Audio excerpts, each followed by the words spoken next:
Fucking YouTube overlords, huh, Adam? They got us. They finally got us. Oh, all right.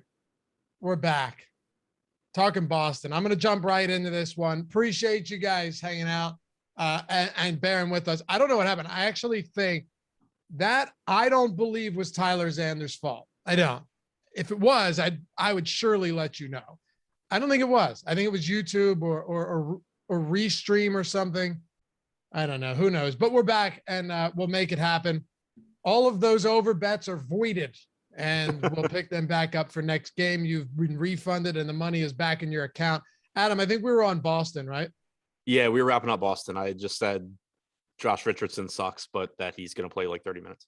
Okay. So you don't have anything else for Boston then? Robert Williams is pretty cheap. Center's loaded though. And we know his production's been down overall this season. Horford's minutes have been down a little bit recently, so that's made Williams look a little bit better. I don't know that that's like a consistent trend. I think it's just going to be a situation where some games Horford gets 30 plus, some games Williams gets 30 plus. Not the worst, tournament target, but there's also just a ton of center options tonight.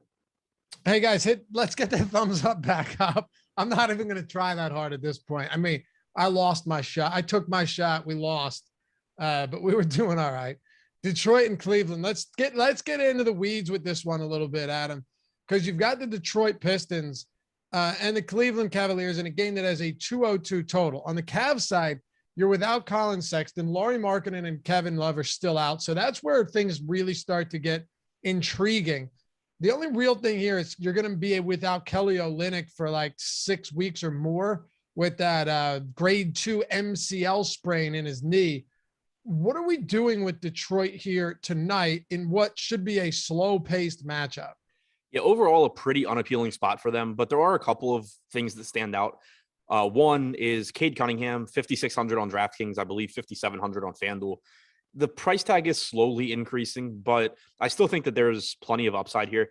3 games ago, he played about 32 minutes. The last 2 games, he's played 30 minutes, but he's dealt with some foul trouble in both of those games. I think there's a pretty good chance that you get a career high in minutes tonight for Cunningham. It wouldn't be shocking to see him get, 34, 35 minutes if he can stay out of foul trouble. The usage rate is very high at 30%. He's getting some rebounds. He's getting some assists. So I still think he's a pretty solid option. And then the other piece is Isaiah Stewart, who his minutes have been all over the place this season. He's in foul trouble almost constantly, but he also has had to deal with Kelly Olynyk closing games over him. Now you're removing Olynyk from the equation. So it's just a matter basically of, can Stewart stay on the floor? He's close to a fantasy point per minute guy at 4,300. So if he's able to play 28 to 30 minutes, he's going to look like a pretty good value. Again, there's a lot of centers. There's a lot of centers in that price range. We'd already talked about Mitchell Robinson at 4K. You're going to also have, LaMarcus Aldridge. You're going to have McGee. There's a lot of guys here. So I'm not saying you have to just like jam Isaiah Stewart into every lineup, but I do think that he has a higher projection with Olynyk out and a really high ceiling as well. Trey Lyles at 3,200 is mildly interesting, but Luka Garza is available for this game. So I'm expecting that he's inserted into the rotation, which doesn't matter a ton, but it makes it so somebody like Lyles might not play as many minutes as he otherwise would. So overall, it's Cunningham and Stewart as far as the guys that I'm really interested in. If you're playing large field tournaments and mix in some Trey Lyles, I think that's fine as well. Yo, that's hilarious. People were asking what Zach said when I said, "You're damn right, Zach." I didn't know it cut out right there.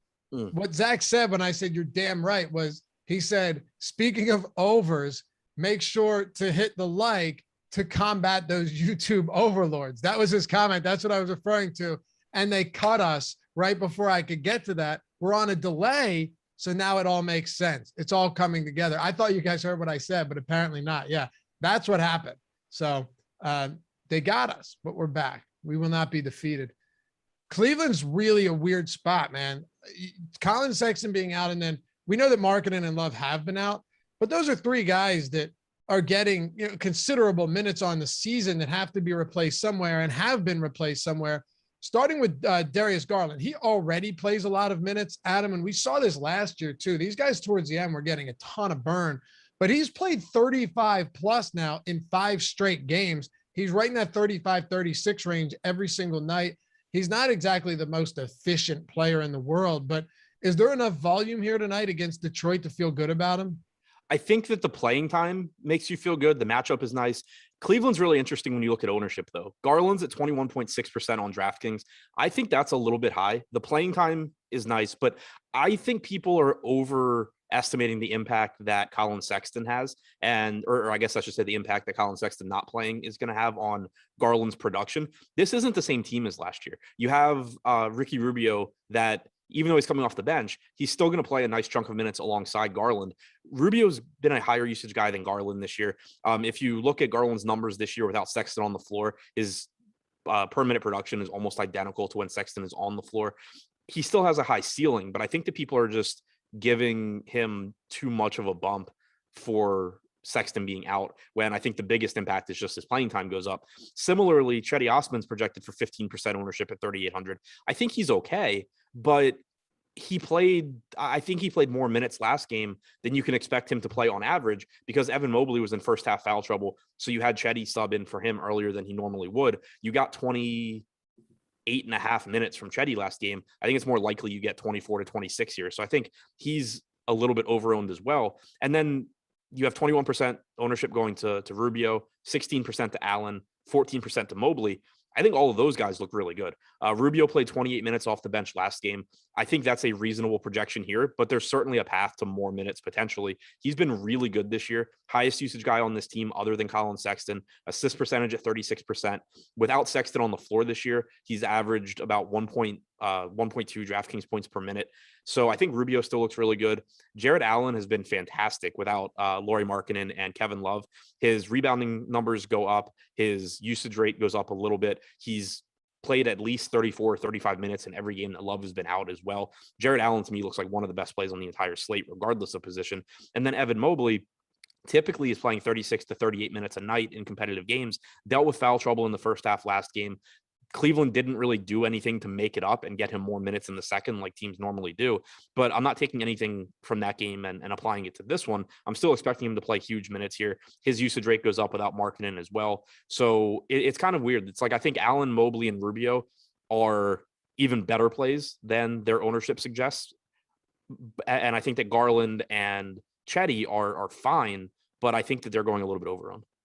It is crazy, though, that Rubio is averaging 18 potential assists per 36. Like, he's top 10 in potential assists, playing less than 28 minutes per game. So just the volume of opportunities as being a facilitator on this team, because Garland's not that guy. And I mean, really, neither is Sexton. It's pretty amazing. It's just, where do you draw the line where you say, because I know Greg was talking about this a lot the other day. You were talking about this. I was listening to the show. It's like, where does Rubio get to a price? And I think this is a great point you made this morning, where there are still many other guys on an 11 or a 13 game slate in the surrounding price tier that can do just as much, if not more, and play more minutes. Right. It's like at 21%, I think he's fine, though. It's just when you get to, I think we had him projected at 30 or 35% last slate. He ended up being 48% on DraftKings. Wow. Like, that's just absurd ownership, and it shouldn't. It was higher than it should have been, but in large field tournaments, he was almost 50%. He was 40. Yeah, he was 48%. Portis was 40. So it was a situation. We've seen really condensed ownership at times this year, or really concentrated ownership, I should say, this year on guys where they project as the best option, but like there's other guys that are a point or two lower. And I think that's just a function of more people having access to good projections, but people not doing a very good job of accounting for range of outcomes and realizing that median projections are only one thing that you should be using. So, or at least, factoring into your lineup. So I think now that the ownership's projected to come back down to earth with his salary coming up a little bit, I like getting to him here. Still, not necessarily someone that I expect to just like jam in 50% or anything, but I think that 20% is a very reasonable ownership level for Rubio here. It's kind of crazy, though. If you look at just the ownership right now that we have, 4 of the top 9 projected players in terms of ownership are from this game. There's 7 in the top 18 tonight projected ownership from this very game with the 202 total. So that speaks volumes about just the overall playing time and opportunity, because it certainly isn't the pace of this game that's drawing people to this one. Yeah, and one other reason I'm not really as concerned with the ownership here, on the slate Wednesday, That was the slate where you had Jokic out for Denver. So you had tons of ownership going to JaMychal Green, a good amount going to Jeff Green, a ton going to Will Barton. It made it so there were other really popular pieces. And like, I didn't want to play, you know, all of those guys in the same lineup because I'm just going to be, you know, overlapping a lot of the field. Today, there's not really massively popular guys. So if I put a 20% owned Ricky Rubio into a lineup, it's not going to be difficult for me to find, you know, other low owned guys to get to. I don't need to balance them out against guys like Will Barton and 3K JaMychal Green and stuff like that. So I think it's just the ownership's a little bit less of a factor tonight as well. Anybody else from this game on either side? No, I mean, it's just a ton of Cleveland and then Cunningham and Stewart pretty much for me. Should be fun. Oh, also, if you play Lyles, I wouldn't play him in the same lineup as Stewart. Okay. What about Portland and Houston, where you've got tied for the second highest total with that Knicks Charlotte game, 222.5 total.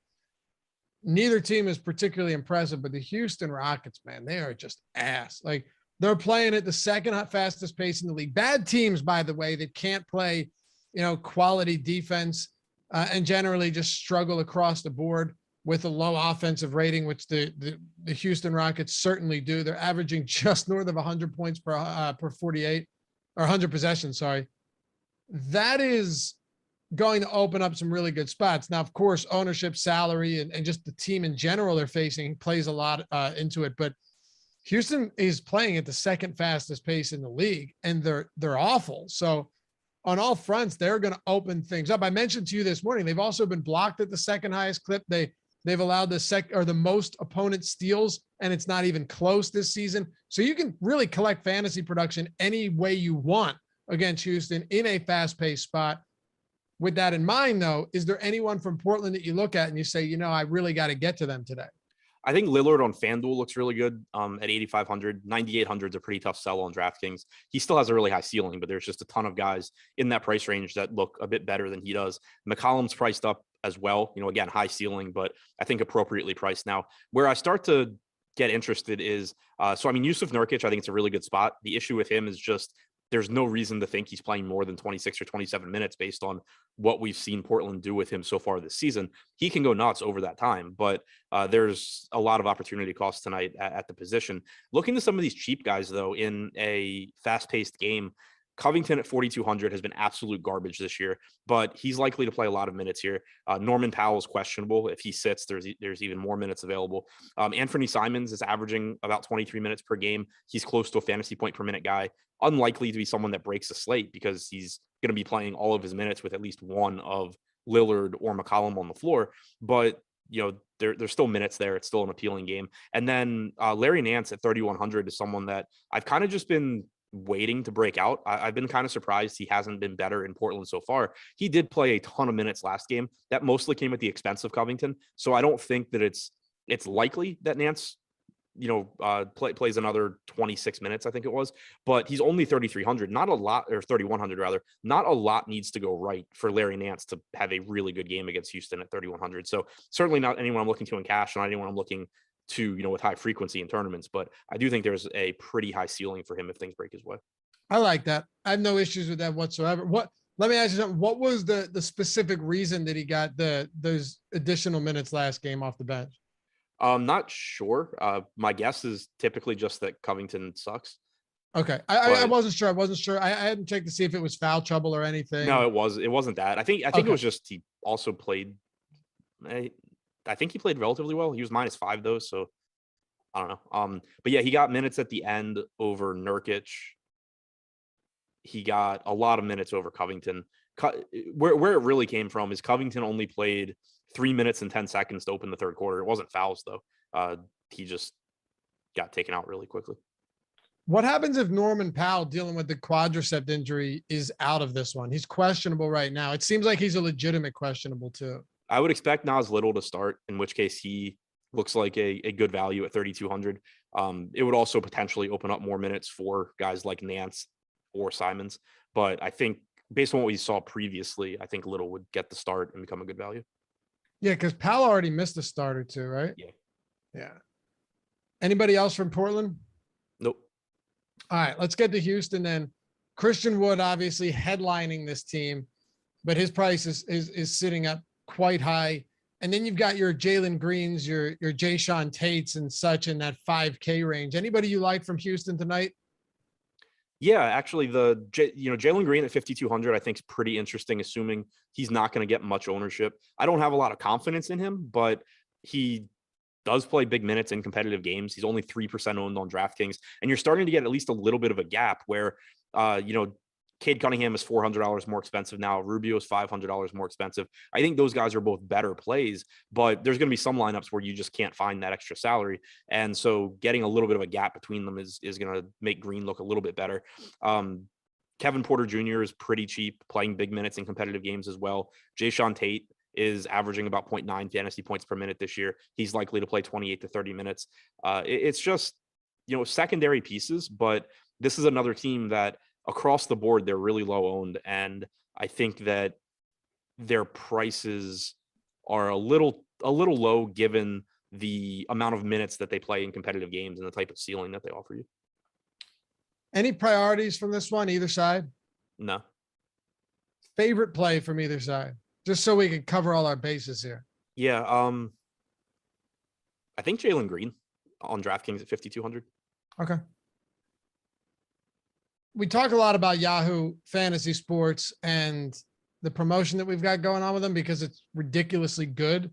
If you haven't signed up at Yahoo yet, there is an edge there compared to some of these other sites for sure. They got the $1 Million Baller. They've been doing some huge showdown contests as well, or single game contest. I think it's like the Monday night or Thursday night football baller contest that they have out there. Shouldn't be using the term showdown, but you guys all know what I mean. The management fees are less than other sites. And tonight you've got the 100K NBA baller, which is solid. Oh, it looks like you earned $5 in site credit just for playing it. So that's a win. But before you sign up, we got an amazing promotion in partnership with them. If you sign up using the link in the description or the one that Tyler's about to throw in the chat right now, you get a free month of Awesemo Plus Platinum. That's everything on the site. $90 value from player projections to ownership projections, the top stack tool, boom bust, lineup builder, everything. All of these built by Awesemo himself, Alex Baker, number one ranked DFS player, and an insane team that we have behind the scenes. So many other highly skilled, profitable DFS pros that have made these tools the best out there. And they're yours, legitimately free, because all you have to do is sign up and deposit $10 on Yahoo and play a paid contest, enter a paid contest. But they will also give you $10 back in free credit when you do that. So you sign up, you deposit 10 or more, you play a paid contest, they give you 10 back, they hit us up, give us your information, and then we tell you how to set up your free account, free month, Awesemo Plus, not just basketball, but everything, PGA, MMA, NBA, NHL, NFL, esports, everything. If there's contests out there, we got content, and we got all the tools you need for Yahoo as well, everything included in that free month. Sign up using the link, follow the description. I'm telling you, you're not going to find a better offer elsewhere other than what we're doing right here. So take advantage of it while it lasts, and we'll see you over there. Oh, and when you do sign up, if you decide you want to join us, because it's literally free, hop in the premium Discord and the office hours where you got the pros answering your questions and helping you fine tune your game in the DFS space. So hopefully we'll see you over there. All right, Adam, we got next up on the docket, the Phoenix Suns and Memphis Grizzlies. All right, here's an interesting one because DeAndre Ayton's doubtful to play, and you're beginning to see that distancing in price point with Frank Kaminsky and JaVale McGee, who's coming off a game where Kaminsky was great, and then prior to that, McGee played solid minutes. So how do you kind of evaluate a situation like this in the front court where one guy's more expensive, but people are higher on him? I think so. It's a tough situation, but I think you expect Kaminsky to play more minutes than McGee just because that's what has happened so far. But you also have to be really aware of why Kaminsky's been getting so many minutes. In the one game where McGee wasn't in foul trouble with 8 and out, McGee played 26 minutes. Every other game he's had either an injury plus foul trouble or just foul trouble. And so that's why you've seen so many minutes for Kaminsky. So you don't want to just completely look at it and say, oh yeah, they're intentionally playing Kaminsky, 29, 30 minutes, because they're not. I think that if McGee stays out of foul trouble, you're probably looking at least 22, 23 minutes from him, if not more, which would mean, 25, 24 minutes for Kaminsky. So I think Kaminsky plays more minutes on average, but there's still going to be games where McGee gets the bulk of the minutes. McGee, they're both good fantasy producers. So whichever one of them ends up getting the bulk of the minutes is going to look good. The reason that I end up preferring McGee between the two is just that his price tag hasn't risen while Kaminsky's has. So you have Kaminsky essentially priced for the role that he has played so far, which I think is less consistent than some people want to give him credit for. McGee is also priced for the role that he's played so far, which I think is basically pricing to his floor. There, like I said before, there is a lot of opportunity cost. You have a lot of cheap centers, and McGee is only center eligible, which is, makes it more difficult to roster him. But I think it's going to be easier to get McGee into lineups for me tonight than Kaminsky, just given the pricing. Take a super chat here. And hey, John Christie, welcome, man. Welcome to Team Awesemo. John works hard, diligently, and impressively behind the scenes at Awesemo. So I'm assuming that's John Christie. He does have the wrench. It must be him. What's up, John? John did an insane amount of stuff. You guys remember the NBA 2K Sims we did last year where we gave away 10K to first place and a bunch of other stuff? Yeah. John and the team somehow pulled all of that together in like a day after COVID struck and Rudy Gobert wiped his shit all over the microphone and turned this into a hellscape. Zach Anderson asks with the super chat, Adam, he says, I was a bit late, missed the New York Charlotte breakdown. Well, no, that stream's dead. If you had to play one in single entry DraftKings tournaments, who would it be, Kemba Walker or Derrick Rose? I would lean towards Kemba. I think you have to realize that it's a situation where it's going to be completely dependent on how the game is going, sort of how those minutes break down. But I would lean toward Kemba just because neither one of them is getting ownership, and Kemba's starting, so he's going to get the first opportunity to play well. And against a team like Charlotte that is really bad defensively, it's pretty likely he does play well. So it's not, I don't think there's much separating them, but I would go to Kemba first. All right. Do you like anything else for Phoenix outside of the front court tonight? Not really. Booker and Paul are both priced up now. Bridges and Crowder essentially do nothing. Yeah, it's pretty much the front court for me. What about the Memphis side of the ball, starting with Ja Morant? He's been incredible this year. He's also getting expensive, but still gives you a really high ceiling and is I think a decent tournament play. But again, there's just so many guys in that price range that he has to compete with. But he is getting virtually no ownership on DraftKings. So he's the kind of guy where I don't expect to get a lot of him. But if you have a lineup that is, has some more popular pieces, has Rubio, has Portis and guys like that, has multiple Cavs, mixing in someone like Ja Morant is one way to just completely offset all of that. You have some other cheap pricing though. DeAnthony Melton only 4,800. I think that his playing time is going to be pretty volatile going forward with Dillon Brooks coming back. But I think that we've seen him play pretty well this season. You have Brooks out today, so the playing time for him looks better. Desmond Bane also, his playing time looks better with Dillon Brooks being out. So I think both of those guys look like solid cheap options. Jaren Jackson is really interesting to me because we're seeing him get minutes at center, and he's averaging about 1.25 DraftKings points per minute without Steven Adams on the floor this year. He played 30 minutes last game. About 12 of those came without Adams on the floor. I expect him to get about 40% of his minutes without Adams tonight. So he's still volatile. He's still risky. It kind of sucks that even in games where he's not in foul trouble, he's typically only playing about 30 minutes. But I do think that he offers a really high ceiling and he's not getting much ownership. All right. Anyone else from Memphis? Kyle Anderson's fine at 4,300 as well. Sacramento, OKC. Let's take this one out to the Midwest. 218 total. Sacramento laying 4.5 on the road. We'll start it off with the Kings here, Adam, and I'll get your thoughts. Tyrese Halliburton is questionable for this one. He's been sidelined for a pair of games now. If he sits, is there anybody that still is good? And like Buddy Hield's price isn't exactly discounted. Is there anyone that really benefits from Tyrese Halliburton being sidelined? I think Hield benefits in terms of playing time. He played 34.5 minutes last game. The downside is that his usage. What about the one before that? He only got 30. Yeah, he did. Right? I think he didn't close that one. That could be, yeah. Trying to pull that one up now. If I remember correctly, he played 30, but he basically played 30 and 3/4. Yeah, they closed with a really weird lineup. De'Aaron Fox, Harrison Barnes, Davion Mitchell, Metu, and Damian Jones, like just something they're not going to replicate. So I think it's good for his playing time, but the rates do take a hit, as you would expect when he's playing more minutes alongside De'Aaron Fox. If Halliburton's out, it's also potentially a little bit of a benefit for Fox just because he's got one less ball handler out there with him. We've seen his assist percentage come down this year. So if you replace Halliburton with Hield, I think that's a little bit of a bump for Fox in terms of playmaking. So slight upgrades, but like you said, Hield's not exactly cheap. De'Aaron Fox at 8,400, it's a pretty good price tag, but his production is also down this year. So I think that Fox looks okay. I think Barnes and Rashawn Holmes look pretty good, but another team where, it's a good matchup against Oklahoma City. There's not one guy that stands out, but I think I end up just having a decent amount of Sacramento overall. Fox has to figure it out eventually, right? I'm not sure because his issues are some of it I think is unsustainable. Like the poor shooting gets better, but his potential assists are down. His assist percentage is down.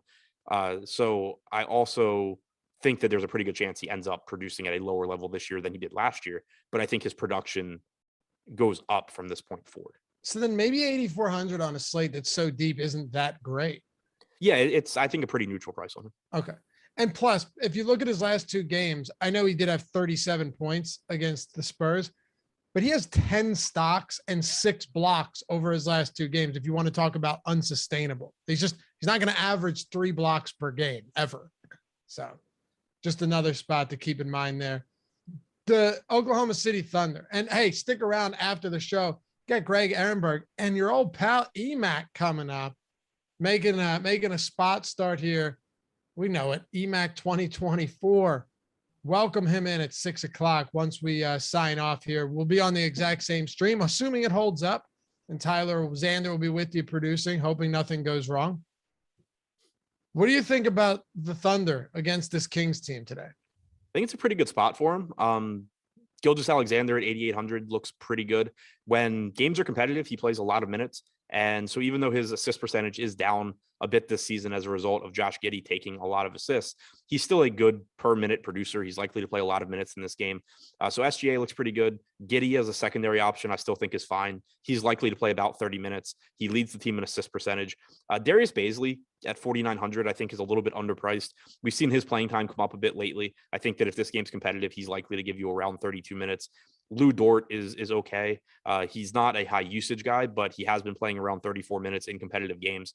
He is someone that can get there on steals. He can, kind of get there in a variety of ways. But you're going to need him to shoot well, to be efficient shooting also, which is normally a bit of an issue. So I think SGA, Giddey, Bazley are the guys I like the most. Dort is okay as well. And if Derrick Favors starts, where you can roster him as a power forward on DraftKings at 3,500, I think he's an okay value also.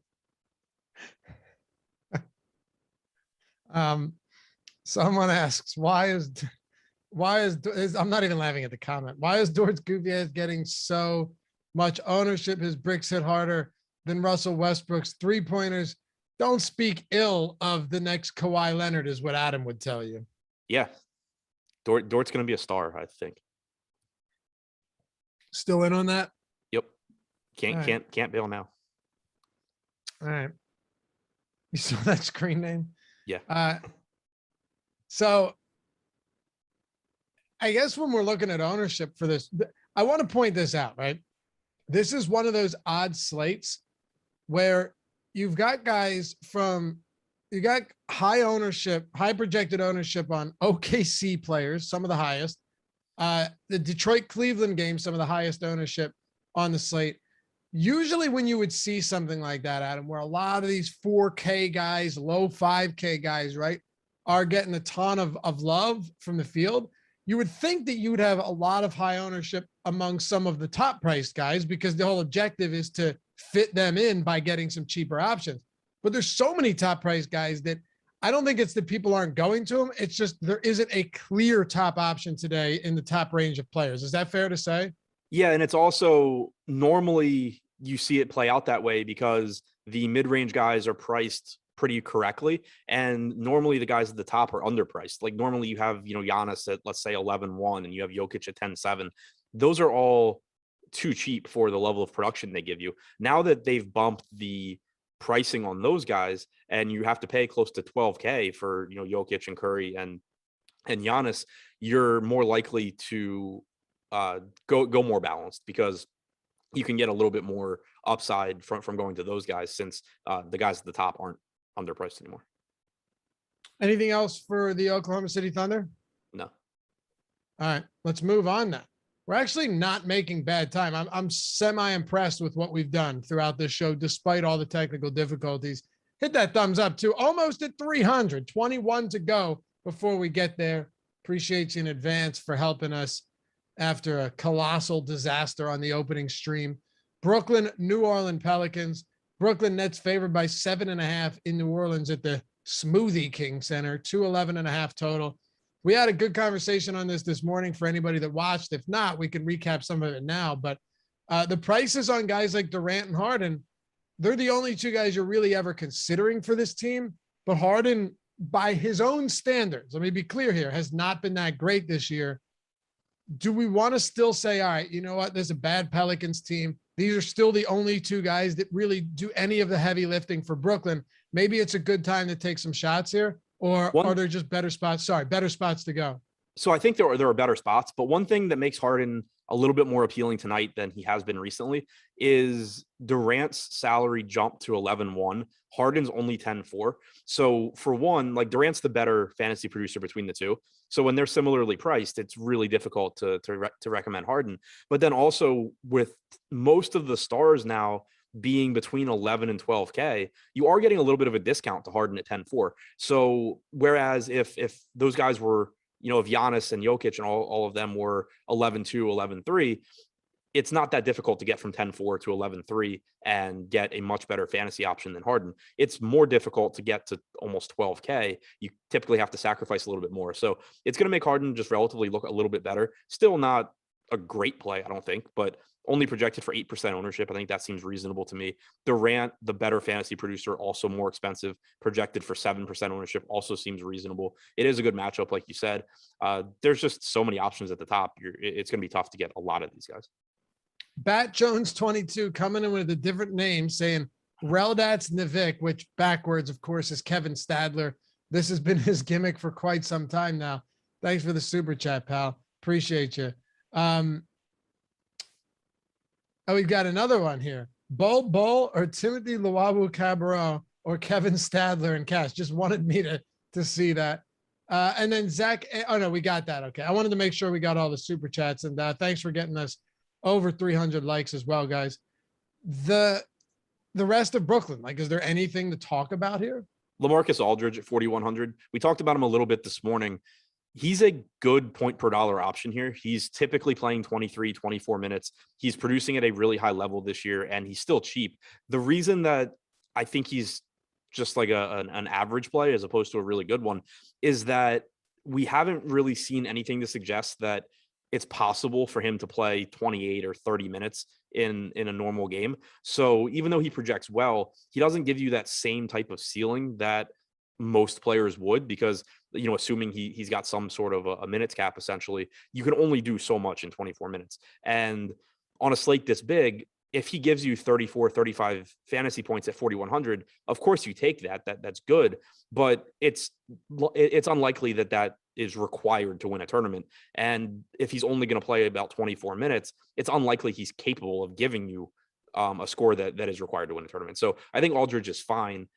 He'd be better if there was any level of confidence that he could get an extra 4 minutes, but I don't really think that's the case.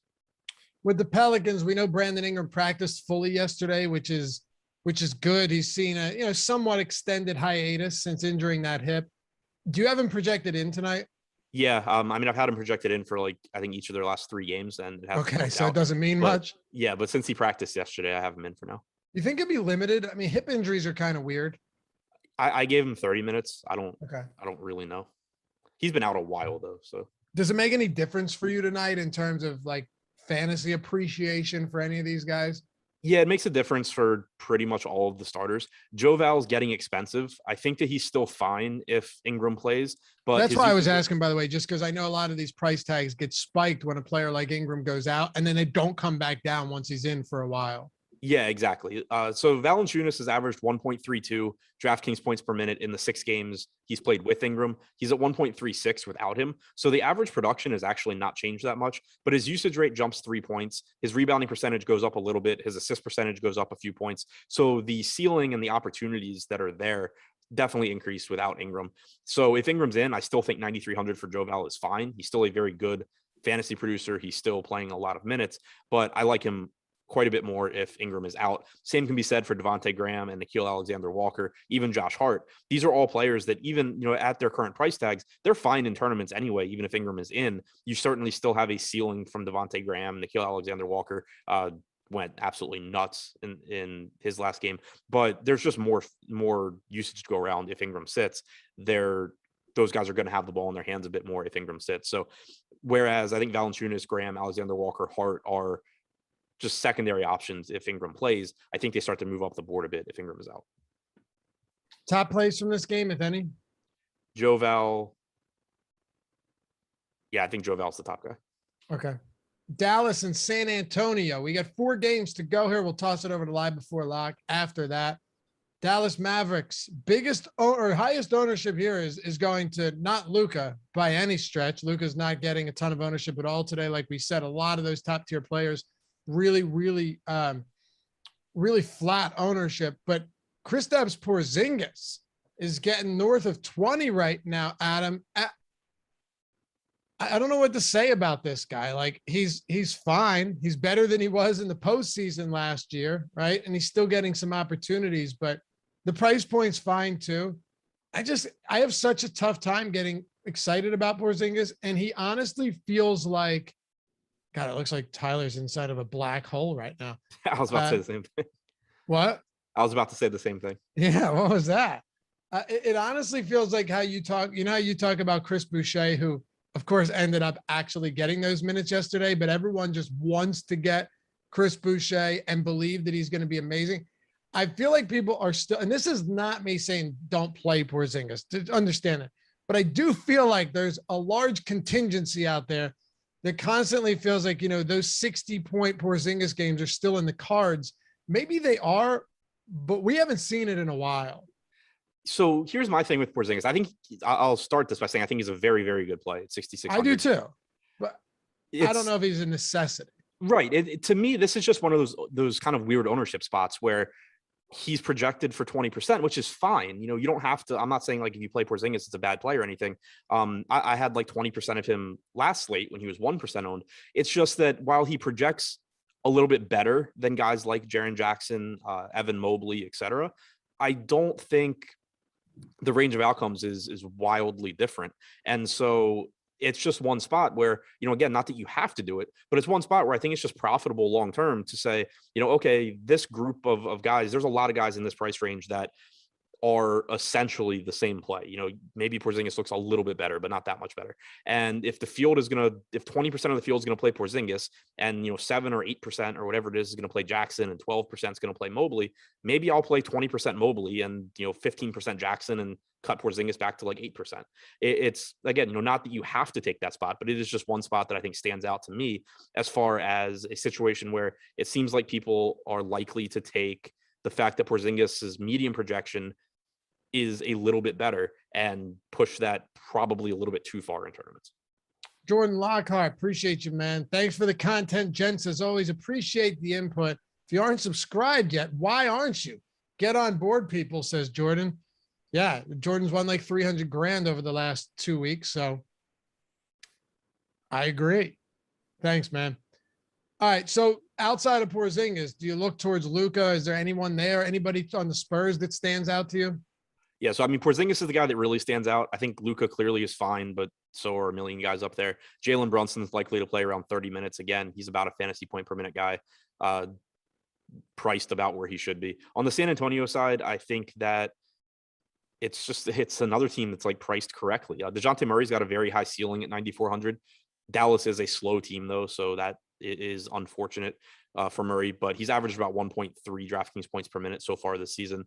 Kelden Johnson lost some playing time to blowout last game, had played 38 minutes the game before that. I think there's a decent chance you get mid-30s from him. Thaddeus Young and Drew Eubanks likely to split center minutes again. I think this is a game where you could see Thaddeus Young get a couple extra minutes just because Dallas has been playing Powell for about 22, then, Cauley Stein plays like 5 or 6. Porzingis plays the rest. I think maybe you see a little bit more Thaddeus Young here. But either of them, not in the same lineup, but either of them offer some upside. But nothing that really stands out. Okay. So we got 3 games to go. I think we're going to make this work here. I don't have, because the stream died, Tyler, I don't have full time to fully go through Awesemo Hall of Fame. But if you want to throw some of those up there while I say this, especially Adam's $40,000 win from the other day, I don't have a problem doing that, or any of our other wonderful subs rocking. You don't even have to be a sub. Rock that Awesemo avatar or shout us out at Awesemo HOF with your wins, and we'll put you up here, do the bragging for you. And Dave Duremer doing it again, man. That guy keeps putting up wins. If you want to get a free month of Awesemo, everything on the site, like I said earlier with that Yahoo promo, all you got to do, I say all you got to do like it's totally easy, but it's not, but it's worth it, is go to awesemo.com/avatar and get the avatar, use it on Yahoo, on DraftKings, on FanDuel, wherever. All right. And if you finish first through third in a field of 5,000 or more, this could be the nickel or the dime or the quarter arcade. It doesn't matter how much you win or how much it is to enter. As long as it's a field of 5,000 or more, you finish top 3 and you're rocking the Awesemo avatar, you'll get a free month. So hit us up at Awesemo HOF with those screenshots when you do. Include Adam and myself because we like to see this stuff. And you know what? Even if it's just a big win and you weren't top 3, but it was good for you, maybe you'll get on the board and we'll hit you with these shout outs because, well, it's fun for us to do. And I'll just say one more time, a couple of other people like Bolts right there with the big win, rocking the avatar. Are those 2 different Bolt? That's weird. Why does he have 2 different avatars? Oh, one's on DraftKings, one's on FanDuel. That makes sense. And Dave, like I said, LV coming in hot. That was Bolts, I guess. So all of you guys, congratulations. I promise tomorrow I'll make sure, or Sunday, I'll make sure to do a much more extended one. There was one though, Connor, free bet turned into 820 thanks to the Awesemo player prop tool. Let's go, dude. $10 free bet plus 8,100 odds to win $818. I love that. Yeah, the props tool, the parlay, the party prop parlay tool over at Odd Shopper. People have been crushing. Our boy News God, El Negro Loco, has been crushing with those tools as well. Oddshopper.com while you're at it. Easiest way to find, sort, and pick the best bets without having to lift a damn finger. All right, 3 games. Let's make it happen, Adam. Let's hit on the ones that matter most. I'll throw this over to you. Atlanta and Denver, 215.5 total. Denver laying 4.5 at home. Anything from either side that really appeals to you in this one? Nikolai Jokic. He's just. Oh, well, yeah. So that should be a given. But yes, Nikolai Jokic. Yeah, so he's really expensive, but he's the guy that I think I want to get to first if I am paying up. He has just been fantastic this year overall, but limited sample without Michael Porter Jr. this year, about 90 minutes. Jokic has averaged 2.2 DraftKings points per minute. That's not going to keep up, but even going back to the start of last year where you get close to 500 minutes without Michael Porter Jr. or Jamal Murray on the floor, Jokic is at 1.81 DraftKings points per minute. He got a nice little rest with his suspension. Now you get him back, likely to play 35 minutes or so and just produce at a ridiculous clip. So if I'm paying up, Giannis and Jokic are the 2 that I want to get to first. Jokic is actually the one that I like the most. The only argument kind of against him is that he does take up a center spot. There is plenty of upside at center amongst cheaper guys, but I think Jokic looks fantastic.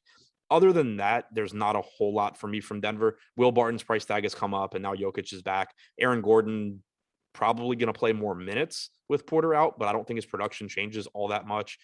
Monte Morris, Jeff Green, they're fine as kind of dart throw type guys, but there's just nothing that really stands out to me other than Jokic with him coming back. All right. So I get that sidebar going, Tyler, and see if we can get that last game up in there as well. People were asking about that. I feel like with this next game, I'm glad we have some time because Chicago and Golden State, you have no Vucevic. And I understand that he doesn't have the highest usage rate this year, Adam. But if you look at the numbers, DeRozan, like Levine's only played 32 minutes without Vooch this season or something really, really small. DeRozan is like 1.35 DraftKings points per minute without him. One thing I found crazy though, and it's a little under 100 minutes, but Lonzo Ball with Vooch off the floor sees his usage rate increase like 5%. Again, small sample size, understandable. I didn't really have a good proxy last year because this whole team is entirely different. It's tough to really make much sense of it. But I think Lonzo probably benefits here. I mean, DeMar benefits, Levine benefits, even if, again, Vooch isn't having the most spectacular season ever. He's still a significant presence in this offense that plays considerable minutes, and he'll be replaced by, the likes of Tony Bradley. Yeah, so I expect all three of Levine, Ball, and DeRozan to be somewhat better. I'm not reading anything into the numbers that Lonzo and DeRozan have without Vooch on the floor, though, because most of those minutes were also without Levine, which is the obvious big deal. Lonzo's only played 18 minutes with Levine on and Vooch off. DeRozan has only played 4. So for the most part, I'm just kind of giving a small bump to all three of these guys.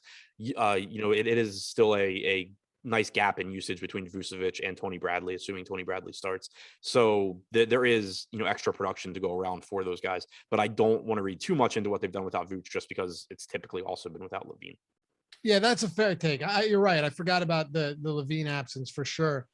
But the Warriors also playing quality defense as well this year. They rank first? They're allowing less than 100 points per 100 possessions. They have had a stellar defense thus far in the season. Does that mean that no one, and I'll get to Bradley in a second, that nobody is a priority for you for Chicago of the big three, we'll call them, in Lonzo, DeRozan, and Levine? I wouldn't go that far because Golden State does play at a fast pace as well, and Levine is cheap at 8K.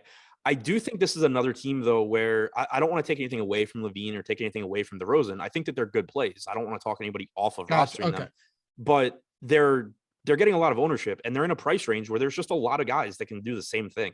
So, it's not like they're getting crazy amounts, but, Levine's 21%, for example, and we haven't talked about this game yet, but Anthony Edwards is $100 more facing the Lakers. I think they're pretty comparable plays, and Levine's just getting way more ownership. So I think Levine's a good play. I think DeRozan's a good play, but I do also think there's plenty of pivots around them if you need a lower owned guy. Tony Bradley getting the most ownership on this team at 3K. I'm expecting him to start. I do think people should keep their expectations for his playing time in check, especially against this Golden State team that plays small. It wouldn't be surprising at all if you get more minutes from guys like Javonte Green potentially playing more, Derrick Jones Jr. potentially playing more. You could see Alize Johnson get some minutes. It wouldn't even be it wouldn't be surprising to me if you see stretches where it's Ball, Caruso, Levine, DeRozan, Green on the floor because there's no need to play a big for a lot of this game. So Tony Bradley's a good a good fantasy producer per minute, but I do think it's likely he plays like low 20s in minutes tonight. By the way, if we go over that 6 p.m. mark, that does not count towards any of those arbitrary odds that you guys set earlier. We had some issues. Maybe next time we'll see what we do. But with Golden State, Steph Curry, very expensive, but just amazing, exceptional player with a huge ceiling. Where does he fall in? Like, how does he settle in with all of the other top tier guys tonight? If Steph Curry is necessary to win a slate tonight, then I probably just don't win tonight's slate. That it's not a knock on Curry. It's just that at 11.6, I already think I'm gonna have trouble getting to that price range in general. And when I do, I can't put him ahead of Giannis and Jokic. And there's not enough of a price of an ownership gap between them. Like with Jokic only getting 8%, Giannis getting 10, I'd feel a lot differently if you were getting 20% of those guys and only 3 or 4 going to Steph. It would be like, okay, well, this is worth it. But those guys just project so much better than Steph, and none of them are getting ownership. It's going to be really tough for me to get Steph into lineups. Are you getting to anybody else for the Warriors? I think Jordan Poole's the guy that stands out the most. His playing time has been up recently. He's finally closing games, playing around 32 minutes in competitive games. 6,200, I think a pretty solid price tag for him. He's also getting the most ownership on the team by far.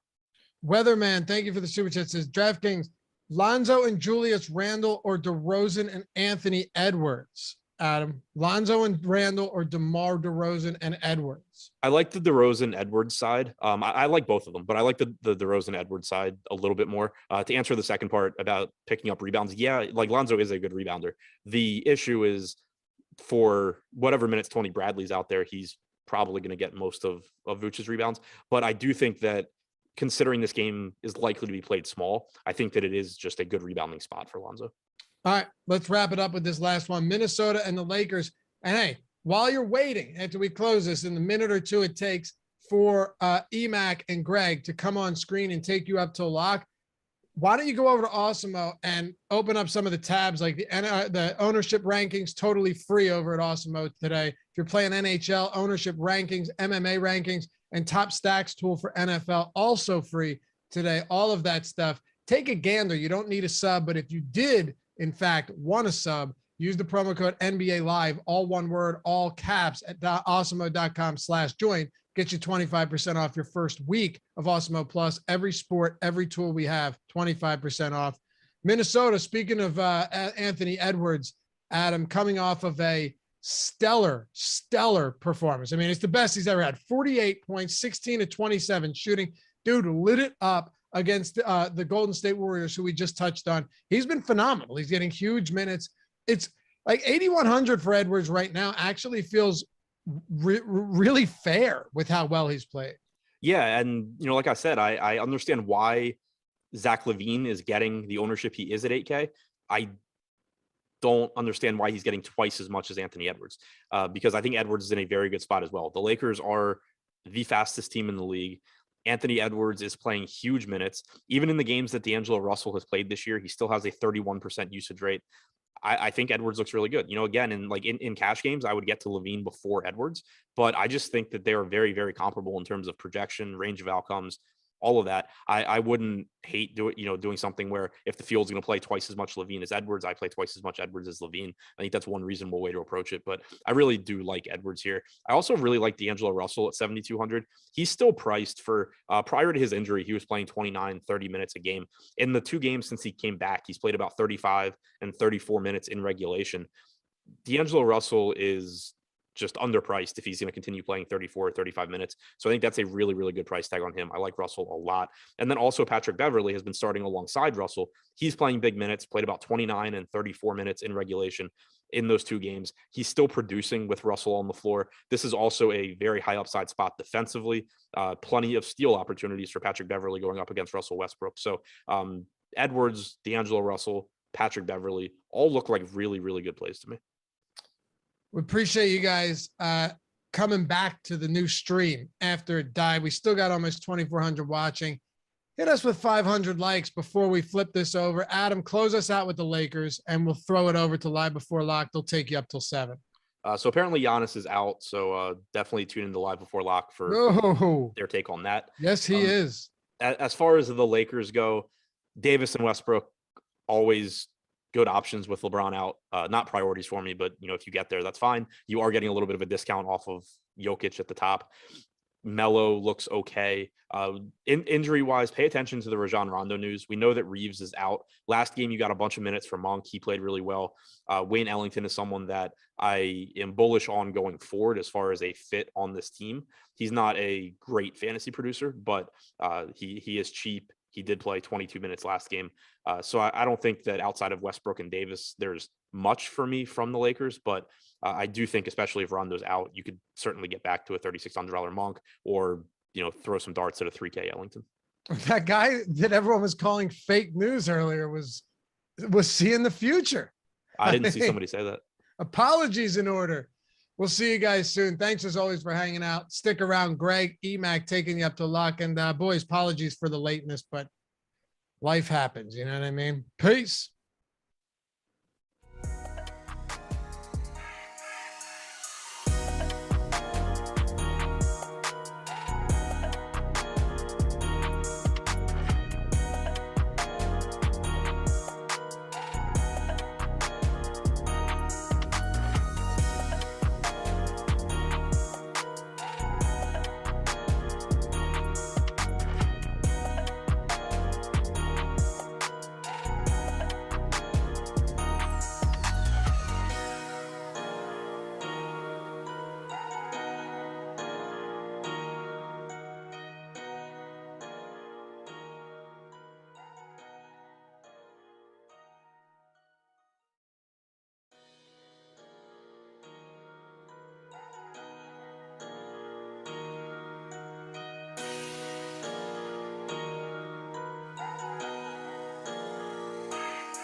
how you know he's qualified to be president. He's seeing things. All right, Awesemo, here we go. It's your old pal Emac, joined by young buck Greg Ehrenberg, as we get ready for a little NBA Live before lock. We just got news on the crossover here. Giannis Antetokounmpo out. He was probable. Now he's out with an ankle. Greg was just frantically trying to get all sorts of money down. He took out a home equity loan for his new house. Fortunately, he got that light switch fixed behind him. Greg, what's going on here? It's been like forever since we've done a show together. Yeah, it's been a minute, and all the anticipation for the show. I'm sitting there. By the way, this is the most excited I've been to do a show in a long time. It's not every day you get to do a DFS show with a future, presidential candidate, EMAC 2024. And I'm really excited for that. And I'm like, all right, doing a show with EMAC. And then 30 seconds before the show starts, Giannis gets ruled out. And then that's the only thing I'm thinking about. So a lot of news and the slate as per usual with NBA. You prepare, put out content, do whatever the entire day, and then none of it matters right before it starts. Yeah, it's going to be a wild ride. We have one 7 o'clock game, two 7:30 games, four 8 o'clock games, one 8:30 game. I think there's a 9 in there. Is that a niner? Can I make a Tommy Boy reference? Are you going to get that one, or is that too old? Is that a classic movie now? And then we've got a 10 and a 10:30. So things are pretty well spread out there. We've got a couple, question marks going on with like who's going to start in Chicago. That's the 10 o'clock game. Probably who's going to start for Chicago, who is in Golden State. That is the 10 o'clock game. We still have one game after that. Draymond Green also listed as questionable. I believe Jordan Poole is as well. That's going to keep people away from those particular gamers. I just call that out. It's not that big of a deal on a slate as large as this. We should not see a tremendous surge of popularity across a lot of places. But the one thing you want to remember when you're on Yahoo, the nice thing about them is every time they start a slate, and they'll start one at 8, they'll start one, and they're going at 7:30 late for us today on their main slates, and then they'll do one at 9. They do it through the end of the slate. So you're not just doing a 2-game or a 3-game turbo slate. You get the rest of the night. So you want to keep in mind those news items. They also have been, they put it out in beta, but it seems to be working relatively well. The CSV uploads, not just for one contest at a time, but Greg, they should now be able to do it across multiple contests, like some of the other sites. You're able to do so. So that is going to be a game changer for NFL as well. Any initial thoughts here as we head in? We'll talk about guards. We'll stop multiple times for breaking news. But how are you feeling here on the top end of? We'll bucket them together: guards and point guard or shooting guards. Well, first, I think we should talk about the Giannis news, because that is something that everybody is going to want to be. Well, also something that people haven't gotten a chance to hear anybody else talk about, because even that news happened towards the tail end of the deeper dive. So those guys didn't really get that much chance. Anybody watched the strategy show? Nobody thought that Giannis could potentially miss the game. He was listed as probable, so not expect that he was ruled out. So here I've got the on-off court numbers for the Milwaukee Bucks this year, and keep in mind also is that not only is Giannis out, Chris Middleton is out, Brook Lopez is out. And the first thing that stands out to me here is I think like, okay, what do some of these, the productions and usage rates look like for these guys? Sans Giannis, sans Middleton. And there's just not that much data because Drew Holiday's been out for a lot of the year himself. Drew Holiday, how many minutes, EMAC, would you guess that Drew Holiday has played this year without Giannis and Middleton on the court? 27. 17. So it is not all that much to go off of. So I'll be digging into last year's numbers as well, because it's something that's not all that different of a team outlook this year compared to last year. So I'm going to look at last year because I'm not happy with the sample size that we're getting just looking at this season. So, all right, going back to last year, when you take Chris Middleton and Giannis Antetokounmpo off the court, Drew Holiday, 32.8% usage rate, scores 59.35 DraftKings points per 36 minutes. We're going to want to play him. He's going to be chalky for good reason. The other guy who really stands out here, Bobby Portis, 26.7% usage rate, scores 51.3 DraftKings points per 36 minutes when Middleton and Giannis are off the court. These are two guys that I think are going to be really popular, and to me, it's going to be totally justified. Now the question becomes, how popular? If these guys are like 60, 70% owned, then maybe we feel a little bit differently, but as of right now, in our current run of ownership, Bobby Portis projected for 28% ownership. Drew Holiday only 15%. Those are numbers I want to be over the top of the field of. All right, that definitely makes a lot of sense. Thank you for bringing those to fruition. That's something that you players watching now or gamers watching now may not realize, that for a few years there, not only do you do your own NBA projections, but you are one of the key people behind Basketball Monsters projections when they were still doing DFS. So you are very good at reading the tea leaves here of the different rotations, the different on-off numbers. I think you and Adam and Lindquist do them among the best of anybody out there. So I always appreciate what you guys have to say when going over these sorts of things, because this is where you find those minute edges. The one thing that you want to remember is that on the Awesemo projections, these types of things are baked into all of them. The other nice thing is, well, I guess pretty much everybody but me does their own projections on the side. Lofty is kind of backed off of doing that because he's got to do all his NFL stuff. But our guys are given the main people doing the projections behind the scenes, Sean Zahn and Steve Buzzard and Alex Baker, Awesemo himself. They're saying, hey, this looks a little bit off, or have you thought about this? So we've got a lot of people looking at our projections here. To me, that gives me great comfort in understanding what's going on with them. And then I just focus on the boom bust tool. I focus on the popularity of where people are or not going, and that's something that I think is quite helpful. The other thing everybody should remember, and I had this conversation in our premium Discord, if you guys are a member of any sort of Awesemo package, you have access to our premium Discord. Someone had some great questions. They're saying, hey, how do you feel about this team has the worst second unit of all time this season. How do you feel about this second unit going against them? I said, doesn't matter to me. That should mostly be baked into our projections. The other thing you want to remember is once you're playing around with putting a 10%, 15% randomness onto the projections, as well as looking for those uniques, get up to 2 or 3, you're kind of not needing to worry as much about the projections because you're accepting a 10 to 15% bar on either side of outcomes. That's going to knock out a lot of the finite accuracy in all of this. It doesn't mean it's wrong. It doesn't mean there's bad. You always want to build off a good foundation. But if you're just trying to do an optimal, you would not be setting randomness and unique. So just food for thought as we go out there. And then, Greg, they still got to play the games. They still got to play the games after all this. That's the wild card in it. So, good sir, since I am coming into your party here, we're at the Greg barbecue, the housewarming. Are we okay to talk about some guards now? Perhaps we start off with Mr. Ball there in our opening game.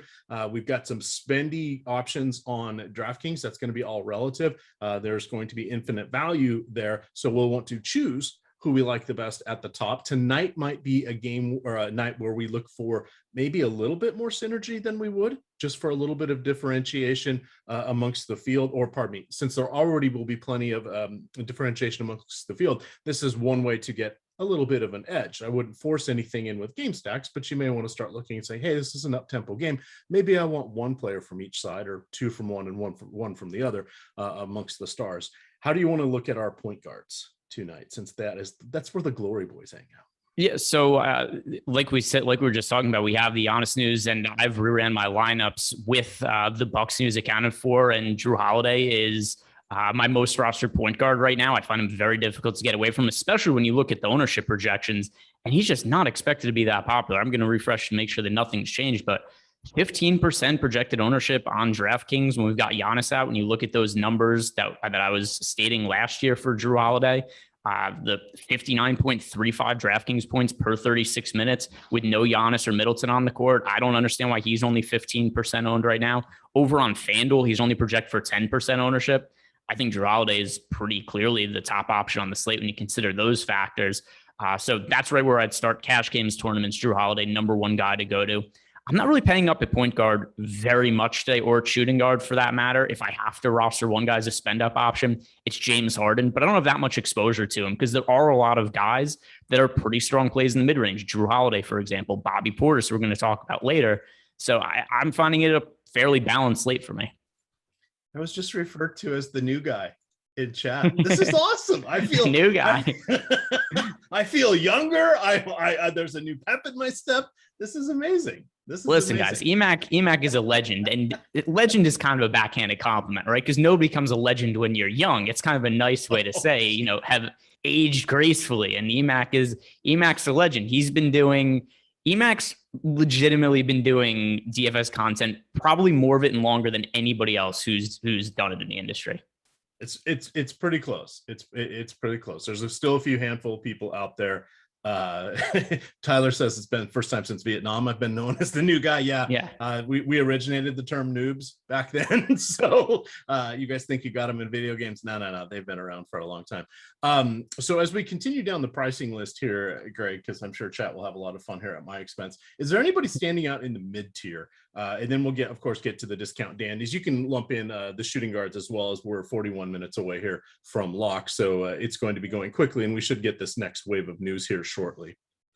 Yeah. So other guys that are going to be pivotal, important plays for me, one being Kade Cunningham. So I've been pretty high on Kade basically through all of his starts this year. And obviously the big pushback that we've gotten, you and Eric Lindquist, when I've been doing shows with Eric when you weren't here, is him and I have both been pretty high on Kade Cunningham, and people push back on it because he wasn't able to make any shots in his first couple NBA games. First game of the season, he goes 0 for 5 from 3. Second game, 0 for 9. Third game, 1 for 7. But even in the last few games, we're still seeing fantasy production, even with some of his efficiency struggles. So last 3 games, 39, 25, 35 fantasy points. He's made well under half his shots from the field in each of those. But I think that his shooting efficiency is going to come around. He was a really good shooter in college, shot over 40% from 3. Also in the NBA so far this year, shooting over 90% from the free throw line. So I think that Kade Cunningham does profile as a good shooter, even if he isn't making shots at this point in his career. But then you have to look at how else he's filling the box score. Rebounds, assists, defensive stats. I think he's going to be a really, really good fantasy producer. It was pretty crazy to me that there was people who didn't want to play him a week ago when he was only 4,000 or 4,600.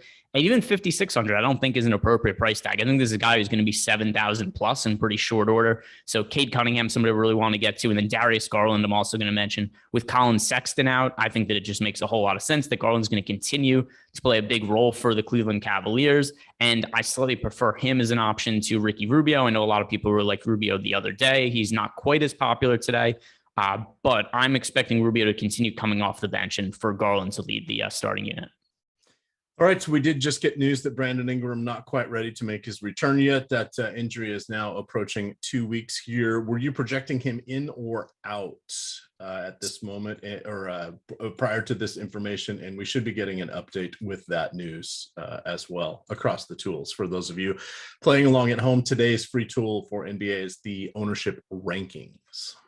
Yeah, so for me, when I see a guy like Brandon Ingram, who, by the way, he's been listed as questionable for every single one of these games now that he's been out recently, I just find it to be simpler to say, hey, prove to me you can play, then I'll put you in my projections to start, because I don't want it to be a thing where I'm constantly adjusting for Brandon Ingram and just every day being like, hey, I'm going to put him in, then he doesn't play. So one of these days he's going to be in, but for now I'm just assuming that he's out. The guys who've been the primary beneficiaries, a little more usage going to Jonas Valanciunas, guys like Devontae Graham and Nickeil Alexander-Walker as well, and then Josh Hart from a value standpoint is the guy who in theory should benefit the most if he doesn't get himself ejected in the second quarter of the game. So Josh Hart, I was rostering him the other day at 5,400, and I'm once again going to be playing him at about the same price point as he was the other days on FanDuel and DraftKings, and just don't get ejected in the second quarter today.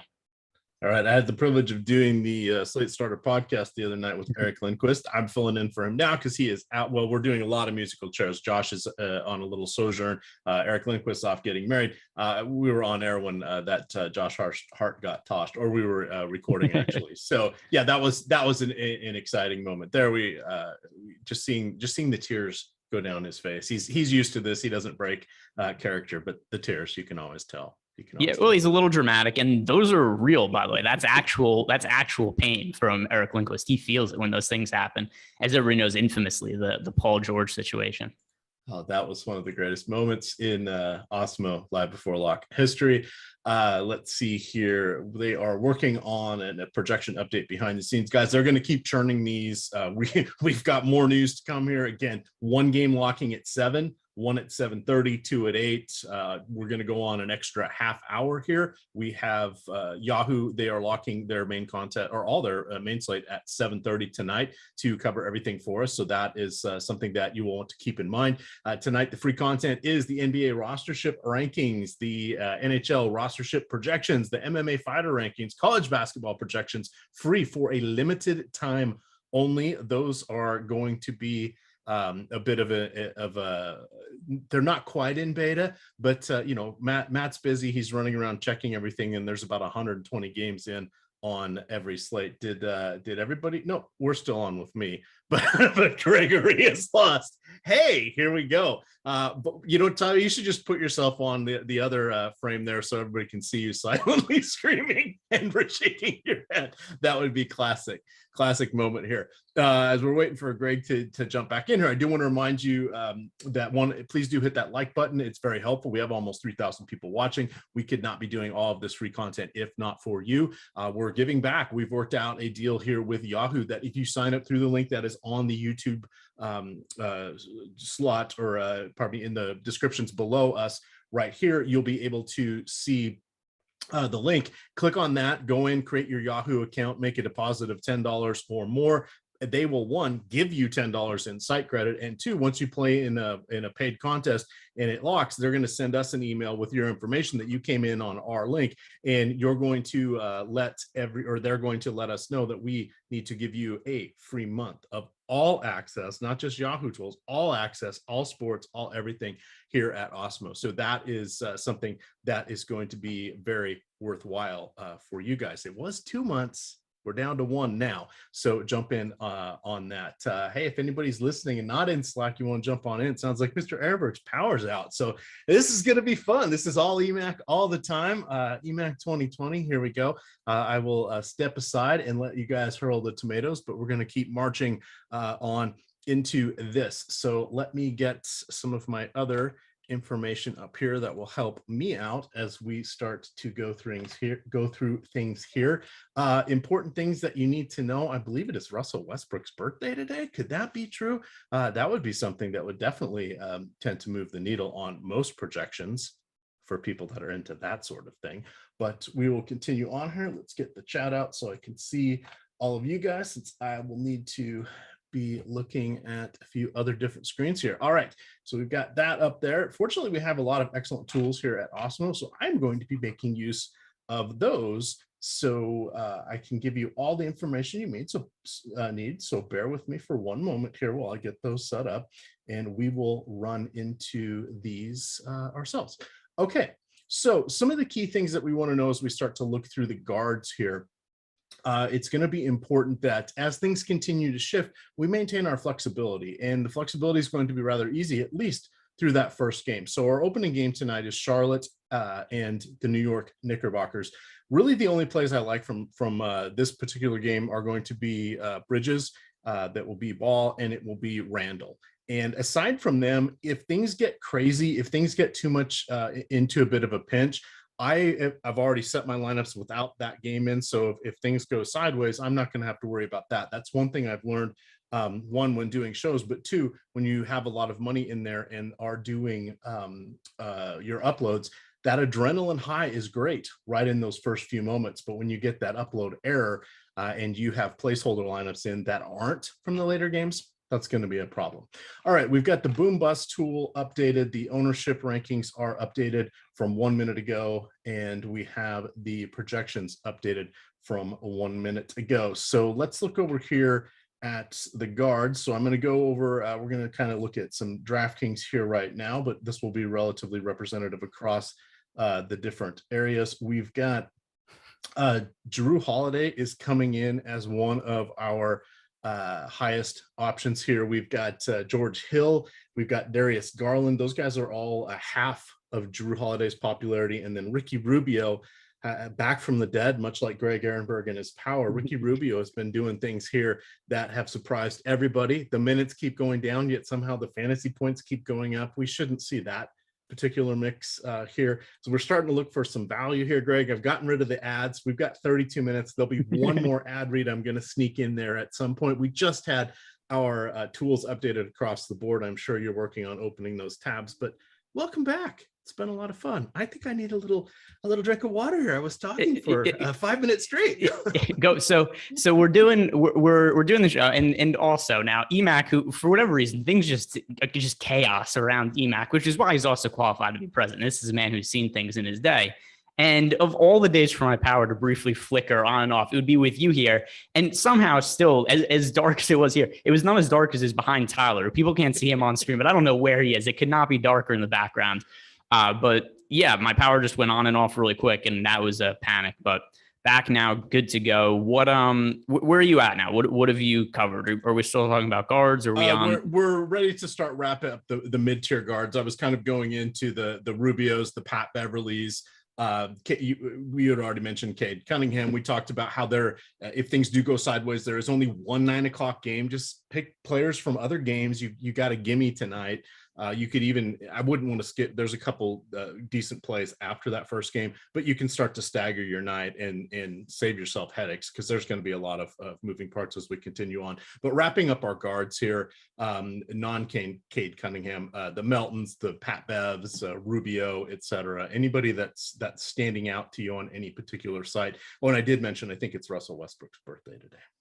Oh, I'm not really getting to Russell Westbrook. It's so, we talked about it before, but I didn't really find this to be a slate where I really need to pay up at guard all that much. I do have some exposure to James Harden on the low end. If I need to roster somebody, George Hill at 3,500 is the guy that's making it into my lineups the most often, which is still only around 10% of the time. But just from a standpoint of there is all this playing time, there's all this usage available in the Bucks offense, and some of that is going to filter over to George Hill. Other guards also that make sense. Dennis Schroeder is somebody who I've gotten to in the mid-range a fair amount since Jaylen Brown's been injured, and thing still holds. He struggled last game, only scored 26 fantasy points against the Toronto Raptors, but not something that's a massive deal for me. I think that we should see a pretty good game from Dennis Schroeder here, somebody else who starting in place of Jaylen Brown. We've seen the minutes there last two games, 39-34. He should be good going forward. All right, let's kind of move over to the forwards. We're about at our halfway mark here before the main slate lock. Of course, we're going to go on another 30 minutes. We'll cover additional breaking news. Again, almost every slate has late swap now, so we'll take you up to those 7:30 games. In any news we get, there's 4 games starting at 8, 2 or 1 at 8:30, so we should have that news trickling in towards the back portion of this show as well. And then Yahoo's given us all time to hop on over there. They're not even going to start their contest until 7:30 tonight. I did notice their main contest over there. It looks like if you join in, it's a $15 contest. They'll give you $5 in site credit. Basically, those are YSRPs, Yahoo Sports Rewards points, and you can elect to utilize those to enter your contest or cash when you're going into your contest there each afternoon. All right, we've got, I'm going to change the sorry, Mac, did you answer the super chats while I was gone? If not, no, I did not. All right, so let's answer those, because I did see that there's a few of those that we should be getting to if we scroll back. I think we've gotten a couple of them during the show. Let's see if semi-Ojale Day from Avi Schreier. He loves his narratives. What is the Ojale narrative today? Playing against his old team, the Boston Celtics. But what's the narrative that I prefer about Semi Ojale? He sucks as a fantasy producer, and that's kind of more overwhelming than anything else we could say about Semi. And he's really strong. But that's an NBA skill. It doesn't really translate to fantasy points. So we look at overall the numbers for Semi. I'll pull up his overall fantasy production really quick. So this year, we've seen Semi Ojale play, some minutes, not a ton, but in those minutes, here's what his fantasy production looks like. 19 minutes per game, 10.21 fantasy points, about half a fantasy point per minute. You might say, well, that's outrageously bad. Yeah, but it's not out of character for him. Last year, 17 minutes per game, 9.85 fantasy points per minute. At his current rate, you need like 38 minutes out of Semi Ojale to score 20 fantasy points. A lot of value on a set like this. No reason to get to him. What's his use? Do you have his usage up there? It's got to be single digits. It's going to be below 11%, probably 8 or 9. So here's his usage in the last 4 games: 9.8, 9.6, 2.3, and 9.6.